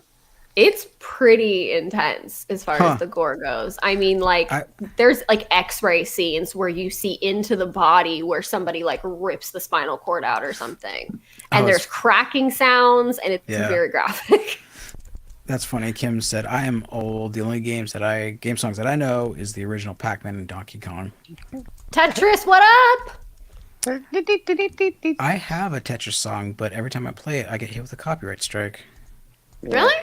Yeah. What I remember from the first Mortal Kombat is the only way that you could get the blood shown is by using the blood code, because the first game. Oh yeah. Yeah, there was was green no blood. sweat. Or red sweat, or it was like a white sweat instead of red. Yeah. It's like instead of blood, it would be white like sweat. There's Yep. some You like gotta put a YouTube code- mini documentary about that, about like parents back in the day raging over the gore in Yeah. Mortal Kombat and about the blood Yep. code and everything. Yep. Right. That's why they changed it, because when they first released Mortal Kombat, if you got the first game when they first came out, before they had the parents uprising, they didn't have to put a blood code in. Yeah. And My parents didn't care. And then now after after a year or so after, then the parents got together for gaming and said our games are too gross and it's teaching violence to our kids. Well, you shouldn't buy them a game that fights each other. Yeah, I'm get gonna them learn an how to adventure rip game. somebody's spinal cord out from playing Right. Mortal Kombat 8-bit. Yeah. Like, It has the name Combat in the game. 16-bit. You know? Hello. okay, they upgraded, fine. Regardless, they knew what they were going into today. Like, y'all wouldn't have complained. Yeah. Right. Well, you don't go buy somebody a game that has the word fight or combat in it if you don't want them to have a game that fights in combats. Yeah. No, it's like the Or parents who finish bought their him. kids Grand Theft Auto and then freaked out. And it's like, don't you research the games you're buying for your children? Well, what Yeah. is Grand Theft Auto? Is stealing, right? Stealing somebody's car is Grand Theft Auto. It's So why would you buy somebody a game? stealing, Yeah. it's, called, I'm And a lot of other stuff. yeah. Don't Now, you remember? If the game, Don't you remember Candy Sucks XXX? yeah, if you remember, if you buy your kids a game called Rainbows and Unicorns, and you get home and Edward Scissorhands and Freddy Krueger are on the very menu screen, you don't let them play it. Yeah. Well, that's false advertisement. You said puppy dogs and unicorns, motherfucker. You didn't say, it's going to have a bunch of blood and guts in it. So Those are the that would people be- that just but- look for something to complain and bitch about. But if you buy a game that says, murder 101, Mhm. and then you bring it home, let your kids play it, and then this guy's walking around murdering people, and then you're going to complain about it? Well, it has the name of violence in the title, you stupid bastard. Well, Yeah. that's what spurred the whole rating system in the first place. Why we Yep. have that video game rating system is because parents were too dumb to research Yeah. what they were bringing home for their children. Yep. And then what did They that? let their kid play it. And what did that teach us as the gamers? To always look for MA17. Exactly. Yeah. Yeah. It's either rated E for everyone for Mario Kart or it's MA17. There's no in Yeah. between. Yeah. Right. That's the spectrum. can't- You have one or the other. I can't wait till they release what an was it? MA31. I think it was the. Oh, I'm not old ES enough. Fuck. ESRB rating, I think it was called, or something like that. Yeah, it's like a rated G kind of thing, right? It's a sexually explicit thing or whatever. If the game has sexual content or something like that, it has like a special rating above MA17. Oh yeah, like the shirtless code in Tomb Raider for Lara Croft. Oh, That was a thing? I yeah. didn't even know that. I didn't know even about that that. Oh I didn't know yeah. I mean, I'm not Takes a surprised, pervert. but like, Takes a The pervert to find that shit. the Sims back in the day had a ton of those codes. Well, yeah, we where you- had the naked where they had the black dots over their personal stuffs. yeah, but now they have Wicked Whims. So What's What the that? hell's that? Wicked Whims is a mod you can download for The Sims 4 that is entirely devoted to exhibitionism, nudity, and Yep. sex. Just like that, yeah. And there's a like bunch of that stuff. 5,000 different positions. I mean, this is a Wow. whole mod in itself and like full on graphic that you can download Oh, into no. the game. I mean, Like all the sim- different places you can have. It's bonkers. I haven't actually played it or downloaded it, but I've seen it Yeah, on right. YouTube. Well, get on it. Get on it. I know I'm behind. Sim, I've only had Sims Sims 4 Kama- for a month. they have some Sims Kama Sutra, some shit. It's like, I think I swear, and there's a whole section on the website because I was scrolling through because I wanted to see there. I was looking for the mod where you can kill people any way you want. Like there's one where you Nice. can send them to hell or blow them up or whatever. And I thought that Wicked Whims was that mod. So I was going Huh. through their website and looking at what all was included. And there's a whole section of the website devoted to penis issues within the mod. oh no, And I was like, I'm curious and kind of terrified. You're right. what the hell? So yeah, if you play Sims 4 and you want to get freaky, download Wicked Whims. Well, when you they can And that tell sucks if when you're totally blind. Yeah. You can't even enjoy Well, it. I'm sure they have pretty good sound effects. But that's what happens when the developers need to get out of their freaking mom's basement and go for a walk down the street, man. Yeah. Get out of your Sims mom's 4 is a basement. lot more family friendly, I guess, than past games were. It's the first one I've played, so I don't know, but I've heard that there was like some stuff that went on in the older games that they cut out to make it more family friendly in the 4th game. So then the people who do mods just came in and we were like, "Nah, we got this. We'll fix it." Yeah, I had a well, I guess it wasn't a sim patch, but it was a mod, and I had the Darth Maul mod, and he'd bust out his lightsaber and chop heads off, so that was pretty cool. That's a good one. Oh wow. Wow. I don't know. Just games are getting ridiculous. Because I remember playing Sims, but I got bored with it after a while because it was just the same thing over and over and over. Yeah. You didn't really go anywhere with it. You sit around the house and you go to work and you come home and then Well, and they you're have just walking around. all the packs now, but it's EA. So I got the cats and dogs pack because I wanted to live out my childhood dream of being a vet. So they had a sale in January, and they had one around Black Friday and Christmas too. That pack is regularly $40. Wow. Now, mind you, the base game I think is like 60 or something. I got the base game on sale around that same time for $7.50 for the deluxe version. So I was like, that's a deal. I'll grab that. And downloaded it. And then I went and looked at the packs. And a lot of these packs, if you don't get these things on sale, you're paying like $60 for the game, $40, whatever it is. And then each individual pack, the stuff packs, the game packs, the expansion packs, those are between $20 and $40 each. Yep. So when all is said and done, if you want everything, you're paying hundreds of dollars into this one game. Yeah. So because I went and got it when it was on sale, and I paid like $15. And I was like, I'll pay $15 for the pack, but I'm not paying $40 on top of that's crazy to me. I mean, I guess that's EA, but I don't want to buy a game either, like on iOS or any other platform where I can buy the game, bring it home, play it, or download it on my phone or whatever, and I spend like $5-6 on it, right, on iOS store or whatever, and then I beat it within an hour. Yeah. Oh, that would irritate the hell out of me. Yeah, there's been games like that, and there's been games where I download it and it says it's accessible, and then I play it and it's really not. And I write the developer and say, hey, yo, you better refund my money, punk, because that's not cool. Has Sims always been Electronic Arts? Yeah, I think so. Yeah. Even when they were on just PC. I didn't know that. Yeah. Well, and the console gamers, they don't get as much as people on PC. They just got an update in the last few days that allows console gamers to use the gallery that everybody on PC has had access to since the beginning, like 5 years ago. Wow. Yeah. And I bought the console version like 2.5 years ago. So I have it on Xbox. You're just catching up. Yeah, so I went and got the PC version, so I wanted to see if it was any different, and it is. It has so many more features that the console version doesn't have that I paid $60 for. Right. They're just catching up to PC. I know, slowly but surely.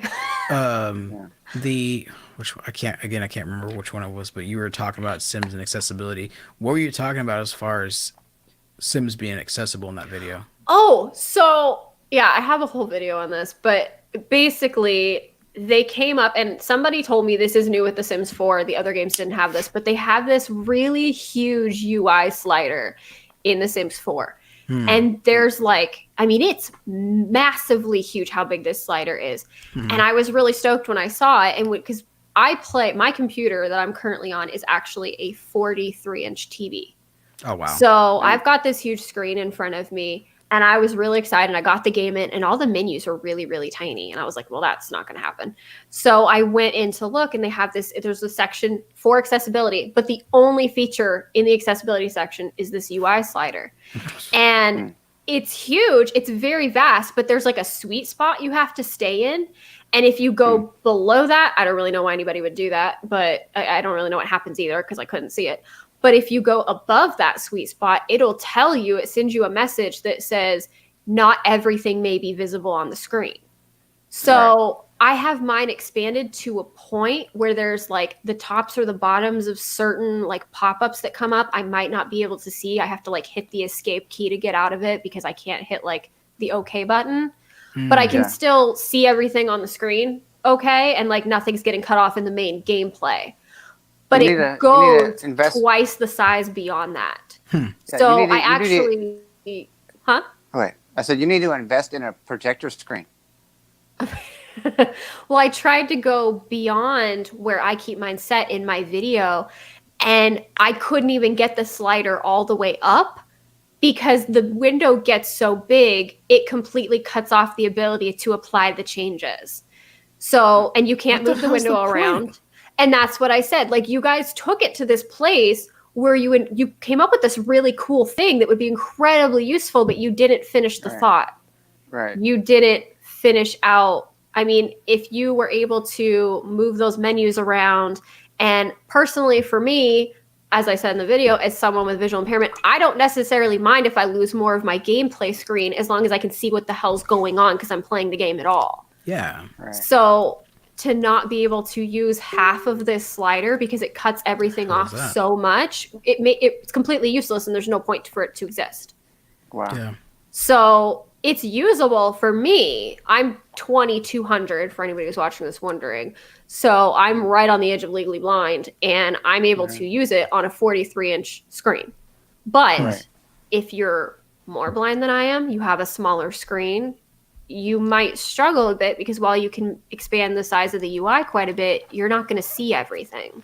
Yeah. So it's something you kind of have to mess with. What's the name of your YouTube channel? Little Blind Gamer. I have like Little 5 Blind videos. Gamer. I have a new one coming tomorrow though. When you do your videos, in the very first like 5 seconds of your video, do you say, "Hey, this game is completely accessible for non-vision, non-sighted," or do you say, "Hey, this is just for low vision"? So if you're completely blind, you're probably not going to be able to play this game. What I do is for my Is It Visually Accessible series is I go into the game and I actually show people this is what the gameplay looks like. This is what the menus look like. This is the text size.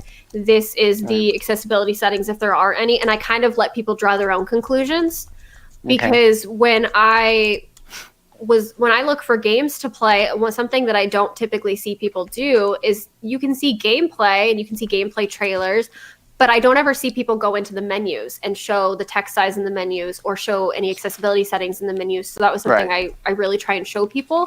And then people can kind of decide on their own if it's going to work for them individually, because something that works for me may not work for somebody else, and something that doesn't work for me, somebody may be able to play. So I try to leave it open for that, but I try to only even discuss games that either have a chance at being visually accessible or completely are. Like I have a video coming out tomorrow that I'm calling an accessibility spotlight, where it's a game called Eagle Island, where like they actually did full like screen reader capabilities on PC. Cool. Huge text, like the whole nine. So that's a game that went for everything, and so that's more of a spotlight versus other games are more of like a draw your own conclusion. Right. But at least I'm showing you kind of what it looks like. I have a pet peeve for people who do the YouTube videos, walkthroughs on gaming. You know, if I'm listening to you play a game and I think it's pretty interesting and I want to play the game, either they don't tell me what console they're using, or they don't say, they will say, "Hey, I downloaded this on whatever platform," and they walk you through it, and then you actually go play it, and you can't see, you don't. It's not accessible. It's for low vision, or So I'm like, well, I completely blind. I can't play this damn game. I just spent money on it, And, I always try to tell people what I'm playing on, because right now everything is on my PC. So I always try and tell people what I'm playing on, and then I try to tell people what it's accessible or what it's available on. But then I always try to make a point to say, but it may look different on, say, the Xbox versus the PC. Or like when I did Dauntless, I downloaded it on my Switch and then got it on my PC because it's a free-to-play game. And I made a point of saying they look the same in both places. Okay. Hold on a second. So, Kim is taking off, so thanks for stopping in, Kim. Much appreciated. And Not My Real Name is here. She says, I don't play computer games, so I just come into an interesting conversation at the end, faced with tears of joy. Now, Not My Real Name, she's from Australia, and Stephanie, so she sent me. Let's put another shrimp on the barbie. Anyway, oh God, I always forget this. It's my favorite phrase that I heard come out of an Australian's mouth, and she'll know which one it is. Maybe she'll put it in the chat for me. Has something to do about shrimp, and not shrimp on the Barbie, but I can't remember now. But anyway, so she actually made me a tactile painting and she sent it to me. So I got that that's hanging. cool. Yeah, I got that hanging in my studio. I saw somebody, there's an Etsy shop that makes those. I guess she has like a daughter who's blind, and it was featured in this TV show where this guy like makes over people's houses or something. And I was like, oh, it'd be so cool to get one of those and support the artist. And I went in and I looked at her Etsy shop, and it was $800 for a painting. Fuck that. And I'm like, artists deserve to be paid for their work, full bore, paid for their work. But like, if you're making this for blind people, you do realize a lot of us are on a fixed income, right? Yeah. Like we have budgets. Wait a sec. I have my brother did a paint. He paints oil paintings, and he actually put Braille on the painting. Oh, that's cool. I'm like, no shit. Cool. Not thanks, my real bro. name, just so you know. Frosty had already left, and here is the link to Little Blind Gamer. It's in the chat. Yay! I'm gonna check it out after we get off. After we get off here, I'm gonna go check it out. Don't judge me too hard. I'm new and I don't know what I'm doing. Newbie. I'm working it out. Oh, here it is. She put it in. Okay, so check this out. Don't come the wrong pra with me, mates. I love that one. I have a friend down in Australia. He is the one of the admins, managers for Mighty Networks. I want to interview him one of these days when he is available, because he's always recording shit. So me and Whistler, when we start the at the Blind Spot channel, we'll interview him. He's an awesome guy, and I've never actually talked to him. On the phone or whatever, voice to voice. But he's very he's a very cool guy, man. He actually did some music for Circus Master for me, and he didn't charge me for it. He just did it for fun. Yeah, I shared it with you. I shared it with you. You got it on. You got it. I let you have it. So when we did a Circus Master, me? Yeah, remember that circus music I gave you? You have it. Yeah. Dark and sinister circus music. That's positively spooky, and I'm here for it. Yeah. So, he created that for me. And I said, well, cool, man. I said, thanks. I said, how much do I owe you? He said, don't worry about it. I said, I'll put your name in the game credits as music design for the song or whatever. He said, cool. Chapter 2 music, or Chapter 3 music. So that's a cool song. I like that. Oh, cool. So, Stephanie, you got a new subscriber. Not my real name. Oh, thank you so much. Glad to have you. Oh, that put me past 69. Now I'm at 70. Oh, wait. You know what? I don't think I subscribed to you. I'm offended. I was gonna wait. I'll wait till we get off here. I thought we were friends. Yeah, man. Hold on. Oh, yeah, 71. We're on our way to 75. My bar's really low. Discussion. Your battery? My bar for my standards. No, it's funny because I'm in this small YouTuber Facebook group, not the blind one, but a different one. And I see so many people that are absorbed with the numbers, and people talk about their goals for 2020. They're like, I want 5,000 subscribers. I want 10,000. I want this many views. And I'm like, I literally don't care. I welcome and enjoy, and I'm so thankful for every person that comes to my channel and subscribes and hangs out and comments. But I don't want to equate it to numbers, because you're not paying attention to people at that point. Well, you'll never be satisfied with it. No. Don't worry about how many subscribers you have. That's why I love my chat. These people, no matter how many changes that I've gone through or what type of topics that I decide to cover, I've always covered what interests me. So I go in and out of different communities all the time, and most of these people, people in the chat, not my real name, has been here since the beginning, and Darkness has been here since the beginning, Mr. Frosty has been here since the beginning, and Kim's kind of new, Joe's kind of new. Who else was here? About a year. But everybody I've never had a negative person in my chat, and it's always been awesome. So I'd rather have these hardcore 26 or so people in the chat than thousands of people in the chat. Yeah, absolutely. Right. Or thousands of people who subscribe, but they don't actually check out your stuff. Or engage with you, or you don't get to know them. I mean, I started this because I wanted to be part of a community and meet people and make friends and hang out and just have fun. I didn't start it because I wanted to be YouTube famous. I don't want to be YouTube famous. I kind of like my privacy and living as a hermit at home. So I just want to make videos that hopefully help people and possibly entertain them with my terrible humor. There you go. Well, become a butterfly. Get out of your cocoon. Ugh, the effort though. So what? Yeah, the effort is the thing.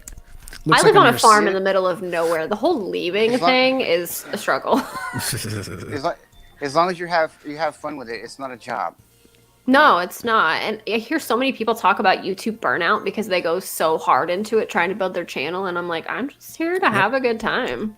Yeah, I have 42 subscribers on my channel, and I even did a couple walkthroughs on CMR as the developer who created it, so, and just to kind of, and people actually people have emailed me and said, thanks for doing that walkthrough. It helped me out quite a bit because I had questions about it, so. That's what I think is more satisfying than having 10,000 subscribers, is those personal interactions you get with people where they say, hey, this helped me, or hey, I really enjoyed this. Yep. Yeah. That's a lot more satisfying and validating for me than anything else. And I found Theory of a Blind Man on accident. I found him because I had a complaint to make. Oh, damn. Oh, you did? What was that? Oh, that guy in the group. Oh, yeah, that's right. Yeah, I blocked him. I think we had talked briefly before that, which is why I reached out to you as an admin specifically. It's because, like, oh, I know his name. Yeah. But I reached out to him about an issue I was having with somebody in a group, and we ended up chatting, and then, like, now we're friends. Like, we're friends, right? We're friends, right? Sure. Thanks. I'll take it. Yeah. I honestly don't remember the initial conversation, the previous conversation that we had. I don't either. But you're talking about the blind and visually impaired YouTuber support group, right? Yeah.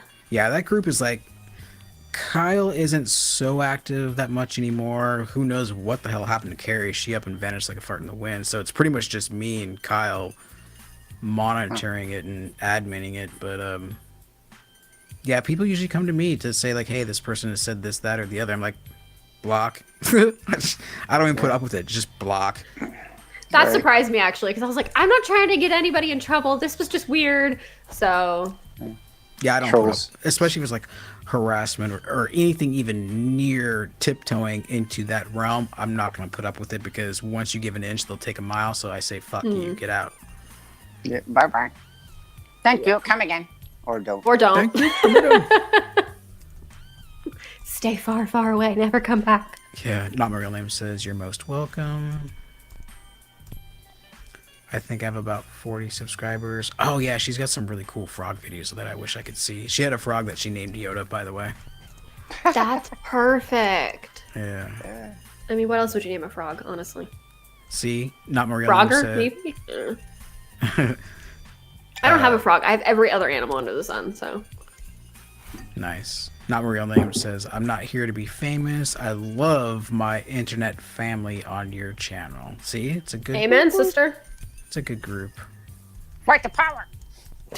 And this is why, like, it was just before December when I had the preponderance to want to leave YouTube because of the whole COPPA Is that a word? thing.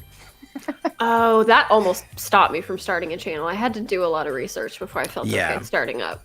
So I basically waited quite a while to get a lot of feedback and to read deep into what's going on.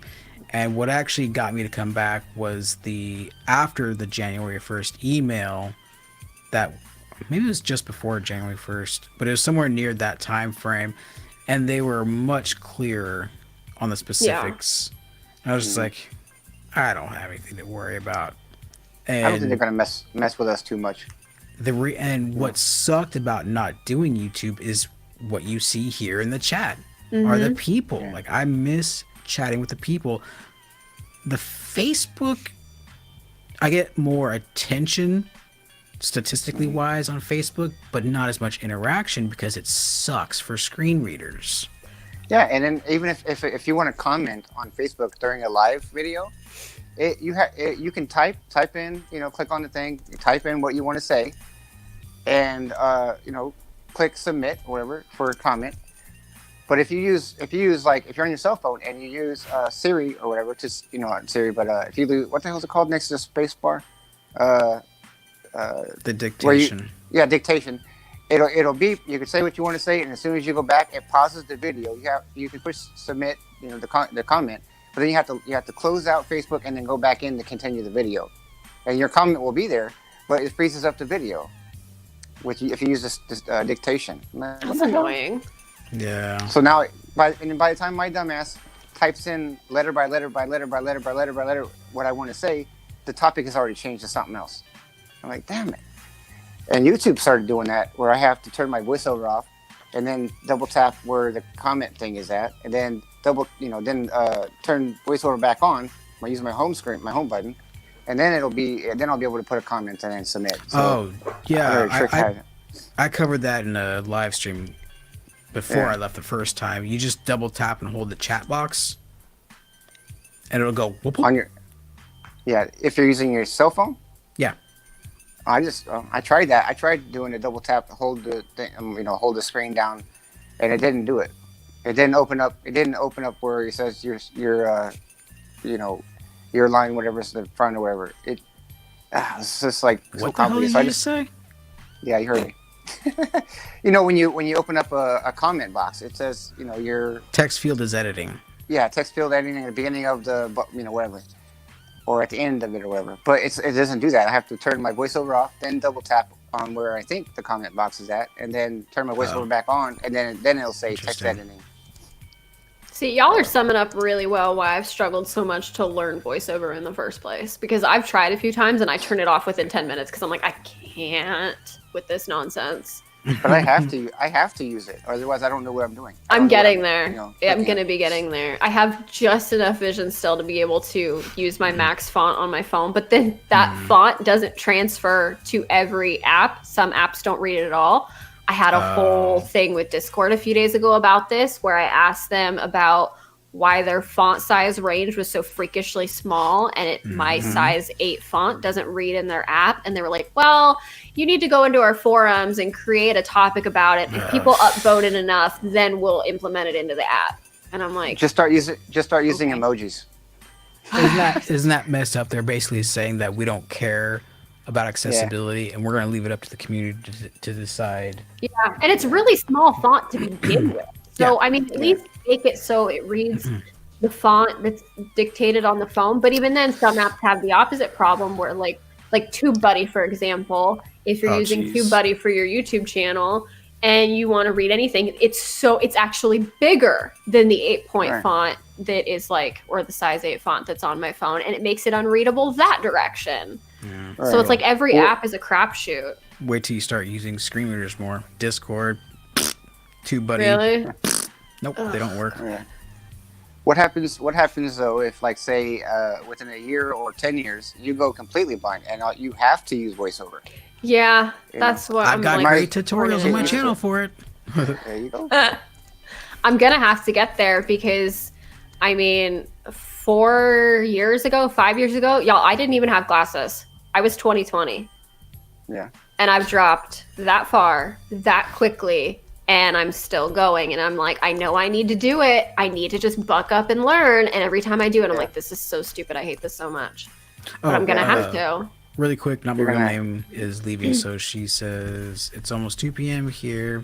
In the future, by the way, she's like, in the future. It's really weird. It messes with my head. But anyway, it's Thursday. What were the winning lottery numbers? It's Thursday, 2 p.m. there. I have to go now, but wait. Oh boy. Something about the lawn. Have some decent rain. Beautiful rain where I am. Much love to you all. And lovely to meet you, Stephanie. Good meeting you. Thank you for subscribing. I hope to get to know you better. You will. Because you must. Yeah, I'm required. I will lose my blind card if I don't. Do it because you must. I must. Well, actually, that depends on how you answer the next question. Fuck. I hate pop quizzes.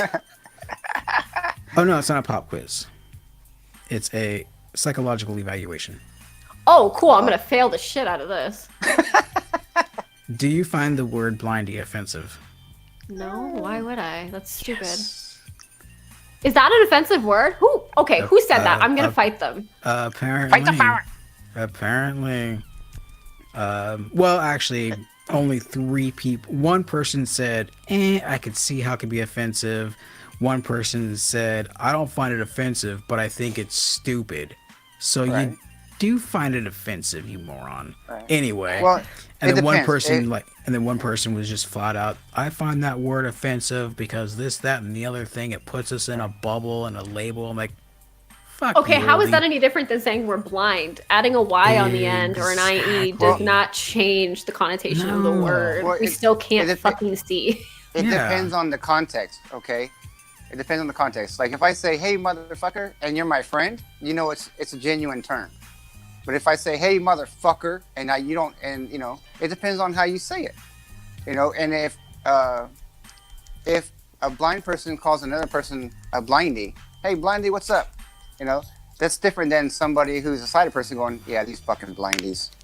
You know, I mean, at that point, you just hit him with your stick and you're done with it. Like, I mean, I have a dog, not a stick, but I'll kick him. I don't. Yeah, any word can be offensive depending on the context it's used in.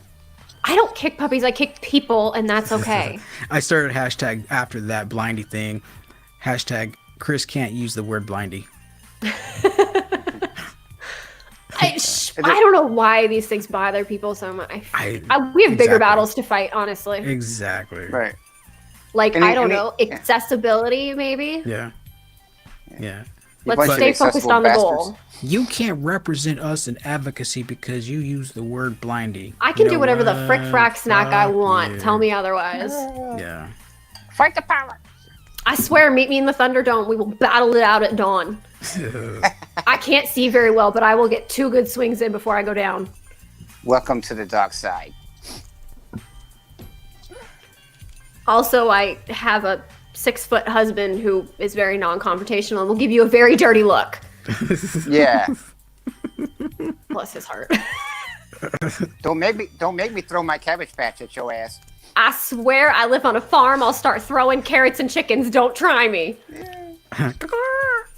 What's that vine? Try me, bitch. Yeah. Oh, man.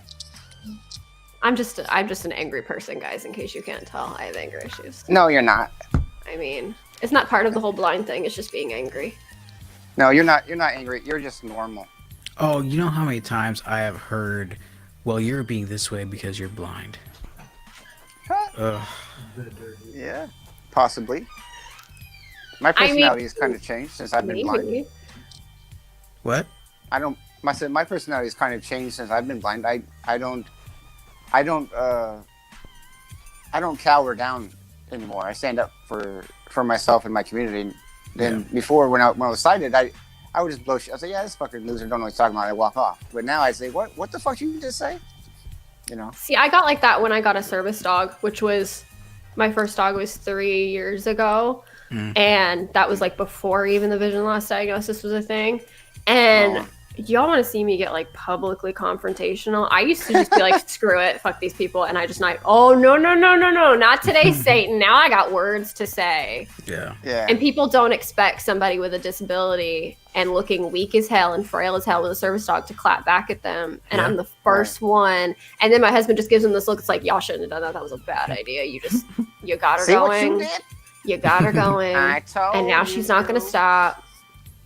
I mean, I've full on had incidents where I've had 2 incidents where I've actually screamed at people in public. They were warranted. Don't think I'm crazy, but it has happened. So, I mean, you gotta stand up for yourself, honestly. Don't take no shit from nobody. I see posts on Facebook where it's like, oh, they did this mean thing to me about my disability and I went and cried in my car and then made a Facebook post. And it's like, cool, make your Facebook post and spread awareness, but don't go in your car and cry. Go back in there and tell them they're assholes.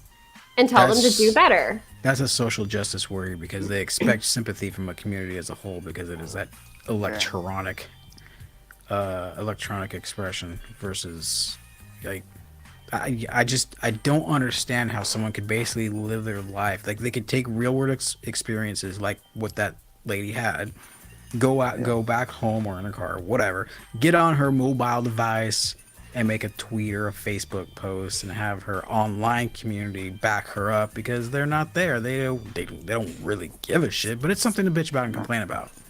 Right. I mean, I'll make a post and be like, hey, this shitty thing happened and this person was really awful to me about my disability and this is why you shouldn't be this way. But here's also what I did in person to tell them you shouldn't be this way. Mm-hmm. You need to do better because you're being a trash human right now.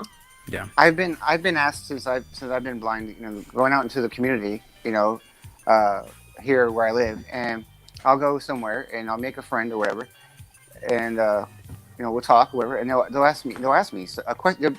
People are very inquisitive, they're curious about what we go through on a daily experience, and but there's people out there that are scared to ask questions because they think we'll be offended, and in their past when they have asked questions to a disabled person. They get attitude like, who the fuck are you? They get, so there's disabled people who are angry and there's disabled people who are not angry, and we're ready to educate people who have questions, but that's going to be anywhere in the world. There's going to be people who are assholes. And there's going to be people who are nice and normal people. And if you show me respect, I will show you respect. If you come at me with some bullshit, we're going to have a problem. But as long as you're being polite, I don't generally mind most questions. I think that's why it's kind of like almost a two-way street. Not quite. But the people that are taking all offense to this, that, and the other thing and use the excuse that, well, this one time 23 years ago, a blind person bit my head off, so I've been... Like, really? Grow some fucking nuts. That was one... Yeah, exactly. It was one person. Here's what I try to tell people. Is like, that was their emotions, not yours. Well, ask 5 blind people, and if you get the same reaction, then don't ask that question. Then no. Maybe your question's not the greatest. Depends on the context of the question. Yeah, I mean, I don't. If you have a question, that's fine.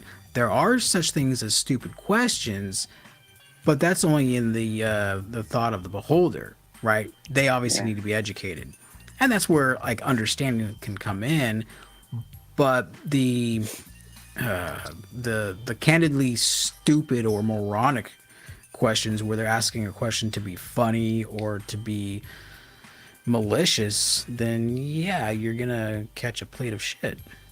Yeah, well, I mean, it's the difference between asking somebody who's visually impaired, do you dream when you sleep at night? As opposed to asking a blind person, do you get horny? Of course. How do you wipe your ass? Like, that's one that I have literally been asked, and I'm like, I'm sorry, do you need to look when you do so? Yeah. In order to find out if you've done a good job?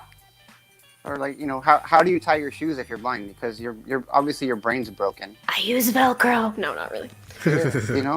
Zippers. How do you brush your teeth if you can't see them? Yeah, it's ridiculous. Like, you don't rely on sight for all of these things. Of course, now, example, what not to do. I've had people, because again, I have a service dog and I have a compromised immune system. So in the wintertime, particularly flu season, I wear a mask everywhere in public, which is great because people think I have the plague and they stay away from me. They don't realize I'm not trying to catch their plague. But I've had physically people block my path in an aisle in a store so I cannot pass them and look at me and go, "What's wrong with you?" Wow. And I'm like, I'm fixing to whoop some asses. What's wrong with me? You come at me like that again. That phrase, exactly. It's that phrase, what's wrong with you, rather than what's the matter. Or can I help you? Do you need me to help you? No. What I'm saying is there's a huge difference. Almost the same meaning, but a huge difference in context when people say what's the matter or what's wrong with you versus what's the matter. Like, what's the matter is like, hey, I noticed that something's going on. Are you okay? What's wrong with you is like, dude, what the fuck's wrong with you? Yeah. It's just be polite, basically. Just, have some common courtesy and treat disabled people like humans. That's the thing too. Is like I don't know what happened, but it's like we devolved in society as far as common sense goes. Because like I don't remember this type of societal ignorance 20 years ago. Or when I was sighted, I didn't treat people that way. Exactly. I never would have walked up to somebody and been like, "What's wrong with you?" Yeah. If you walk past somebody in a wheelchair and they're trying to open a door to go to the bathroom or something, you're not gonna walk up to them and say, "Hey, what's wrong with you?" Right. Obviously, you know what's wrong with them. You see what they're struggling with. The right way to do it is like, hey, sir or ma'am, can I help you? Do you need help? And if they say no, then you walk off. You know what irritates me about wheelchairs? You don't have one? No. They don't go fast enough? Well, I mean, that's one, but no. What irritates, well, I guess not irritates me about wheelchairs, but I'd have spinners. The huge undulated domes in curb cuts. How the fuck do wheelchairs get over those? I don't know. And they probably have to roll backwards. Have you ever tried rolling a shopping cart over those things? Yeah, hard. I don't get it. Yeah, Concrete just. I have oh my god, y'all could do a whole show just on stories of just being like a service dog handler in public. I swear to you. We will. That is a whole thing. That is a whole thing in itself. I could go for ages and tell y'all stories because it's just like I have had periods where I just don't take my dog out because I just don't want to deal with it, and I literally go without my guide dog, so I don't have to deal with it. Crazy because when I had a DuPont for 10 years and I didn't have but one issue. Really? And that was someone trying to steal my dog. Oh, that's a big issue though. Well, here's the thing. My dog was big and the guy didn't get too far because once I noticed he was off the porch, it was actually upstairs in the little condo. I had him out on the porch. Went in, got some water, come back out, dog's gone. I was like, DuPont, come! And sure enough, here he comes struggling back and dragging this guy behind him. Good boy. He was about 115 pounds, 30 inches at the shoulders, German Shepherd. Nice. Yeah, see, I have a standard poodle. So I don't keep her in a poodle cut, but I keep her short all over. She's a farm dog, so it's a practicality thing. Yeah. Do you have a harness for her? Yeah. Yeah. Okay. And I mean, the amount of dumb questions. Okay, this is a short one. This is just one of my favorites. So a couple months ago, I'm in an outdoor mall and we take these group classes, they're advanced training classes, just to keep her sharp, work her around safe dogs. And we're all hanging out and the dogs are in a downstay in this busy area. And this guy comes up to me and he goes, "What kind of dog is that?" And I said, "Oh, she's a poodle." And he goes, that barks. He goes, "What? No, she's not." And I'm like, yeah, I know her breeder. I'm pretty sure she's a poodle. And he goes, no. He goes, "She's black." And I said, yeah, and he goes, "Poodles only come in white and pink." Oh, yeah. Wow. And I was like, homie, do I have a revelation for you?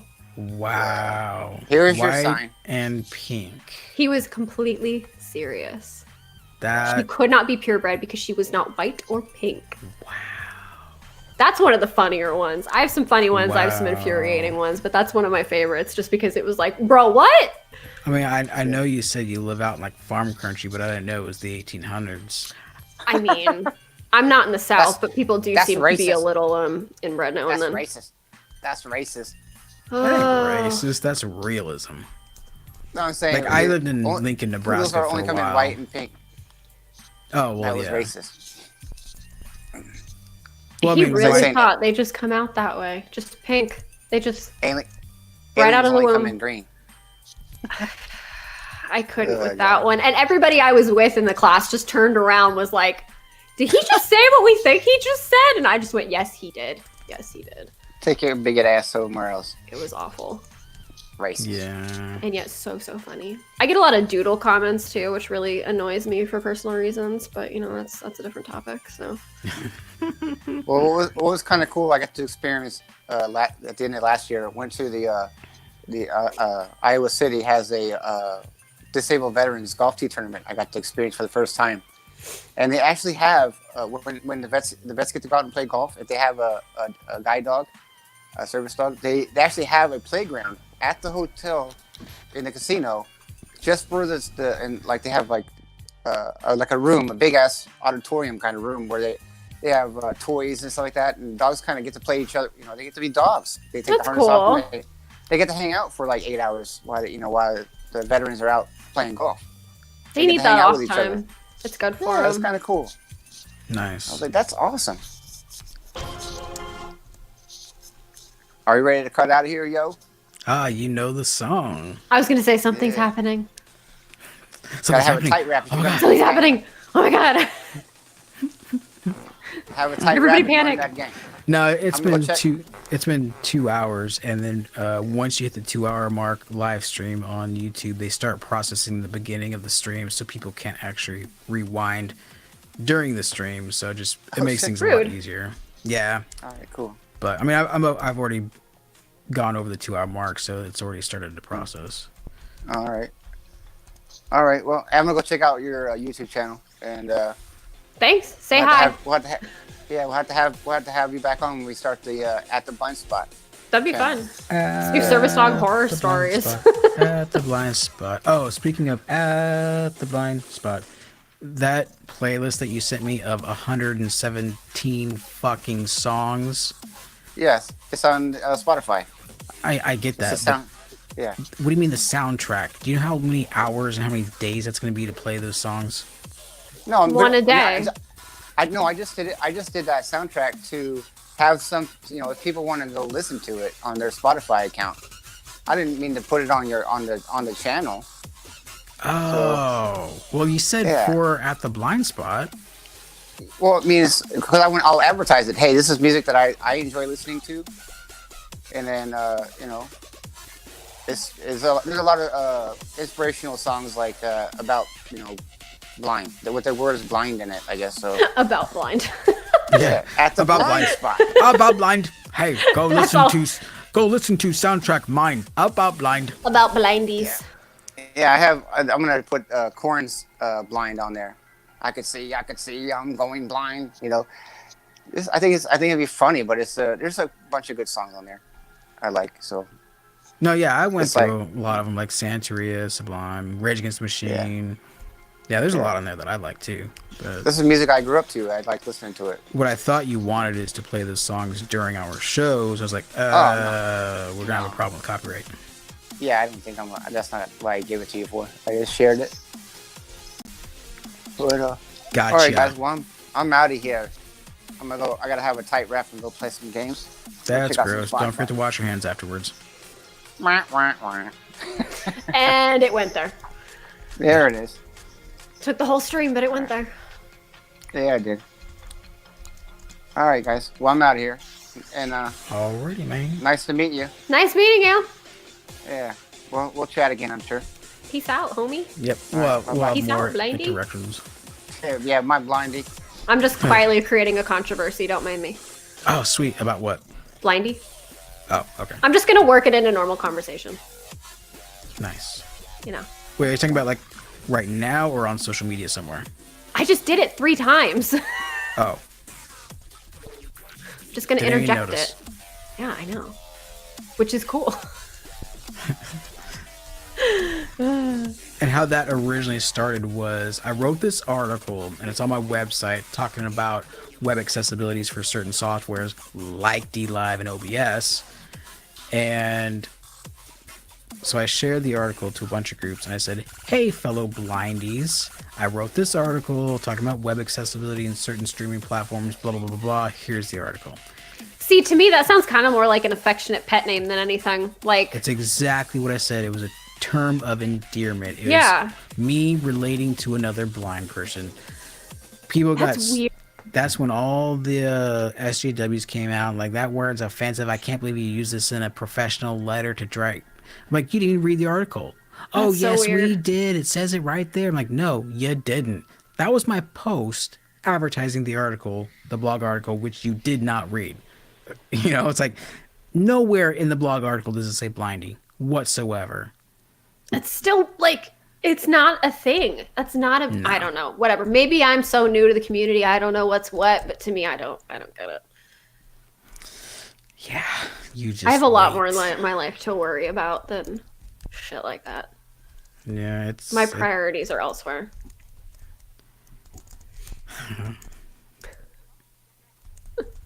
Anyhow, thanks for having me on and inviting me. That was super cool. Yeah, anytime. We will definitely be having more shows. I think I told you about the Blind Gamer Awards. If not, I'll. No, maybe. Oh, I didn't. No, I don't think so. Blind Maybe? Accessible Gamer Awards. Okay. So it's gonna be this huge production. It'll be this December. It will be the first one, and I'm actually gonna do a live stream ceremony show. Oh, hell yeah. And yeah, so really gonna put my best live production work into the show, because I really want to make a really good one instead of just saying, oh, like, here, Apple Viz, vote for your favorite game. Here's a survey monkey. Yeah, exactly. Thank you. That's what I was looking for. A survey monkey type of result. But no, this is going to be a live stream. We're going to notify nominees. Then we're going to notify the winners. It's going to be a poll. So every single stage, the gamers are going to vote. On my website, I have all the categories from content creators, both male and female, upcoming content creators, game of the year, best fighting game, best family game, blah, blah, blah. A bunch of games, game categories, as well as like sound design, musical score, acting. That's really thorough. Yeah. Well, if you haven't posted it in the group yet, definitely for sure do. And we'll draw attention to it.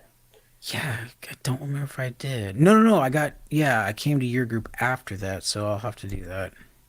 And I'll pick up the link and I'll mention it in one of my videos and drop the link in the description too. So anybody who watches my videos, all 70 people can yeah, let me be notified of it too. theoryofablandman.com headings fusion. What the funk? Theory of a blind man.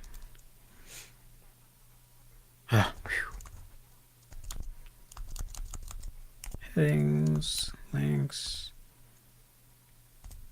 Yes, this one. Headings, Blind Accessible Gamer Awards. Open. Copy. Hey, where's their chat window? Back. Uh-oh.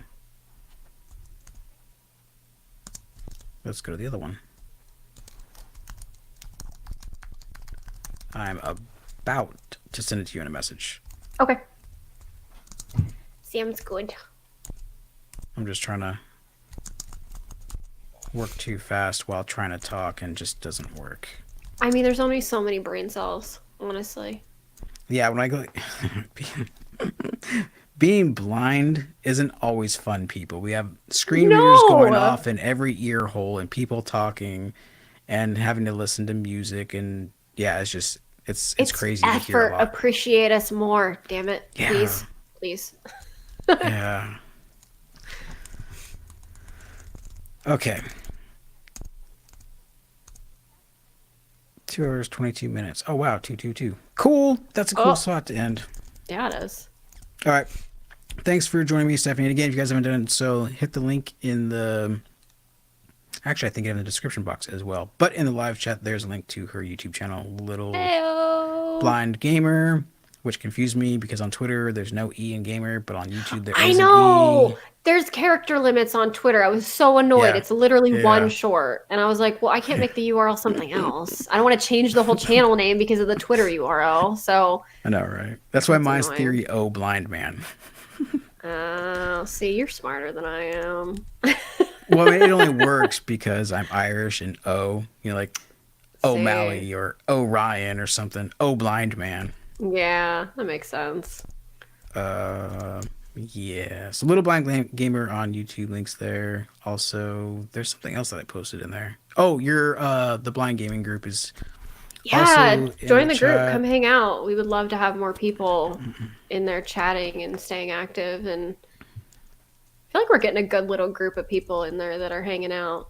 we have a lot of good discussions in there too about different topics and whatnot, and how accessibility can be improved and stuff. So Right on. it works out Cool. really well. So Well, thanks for having me. Yeah, thanks for coming on. And until next time, what is today? Wednesday. Yeah. Have yourself a great rest of your week.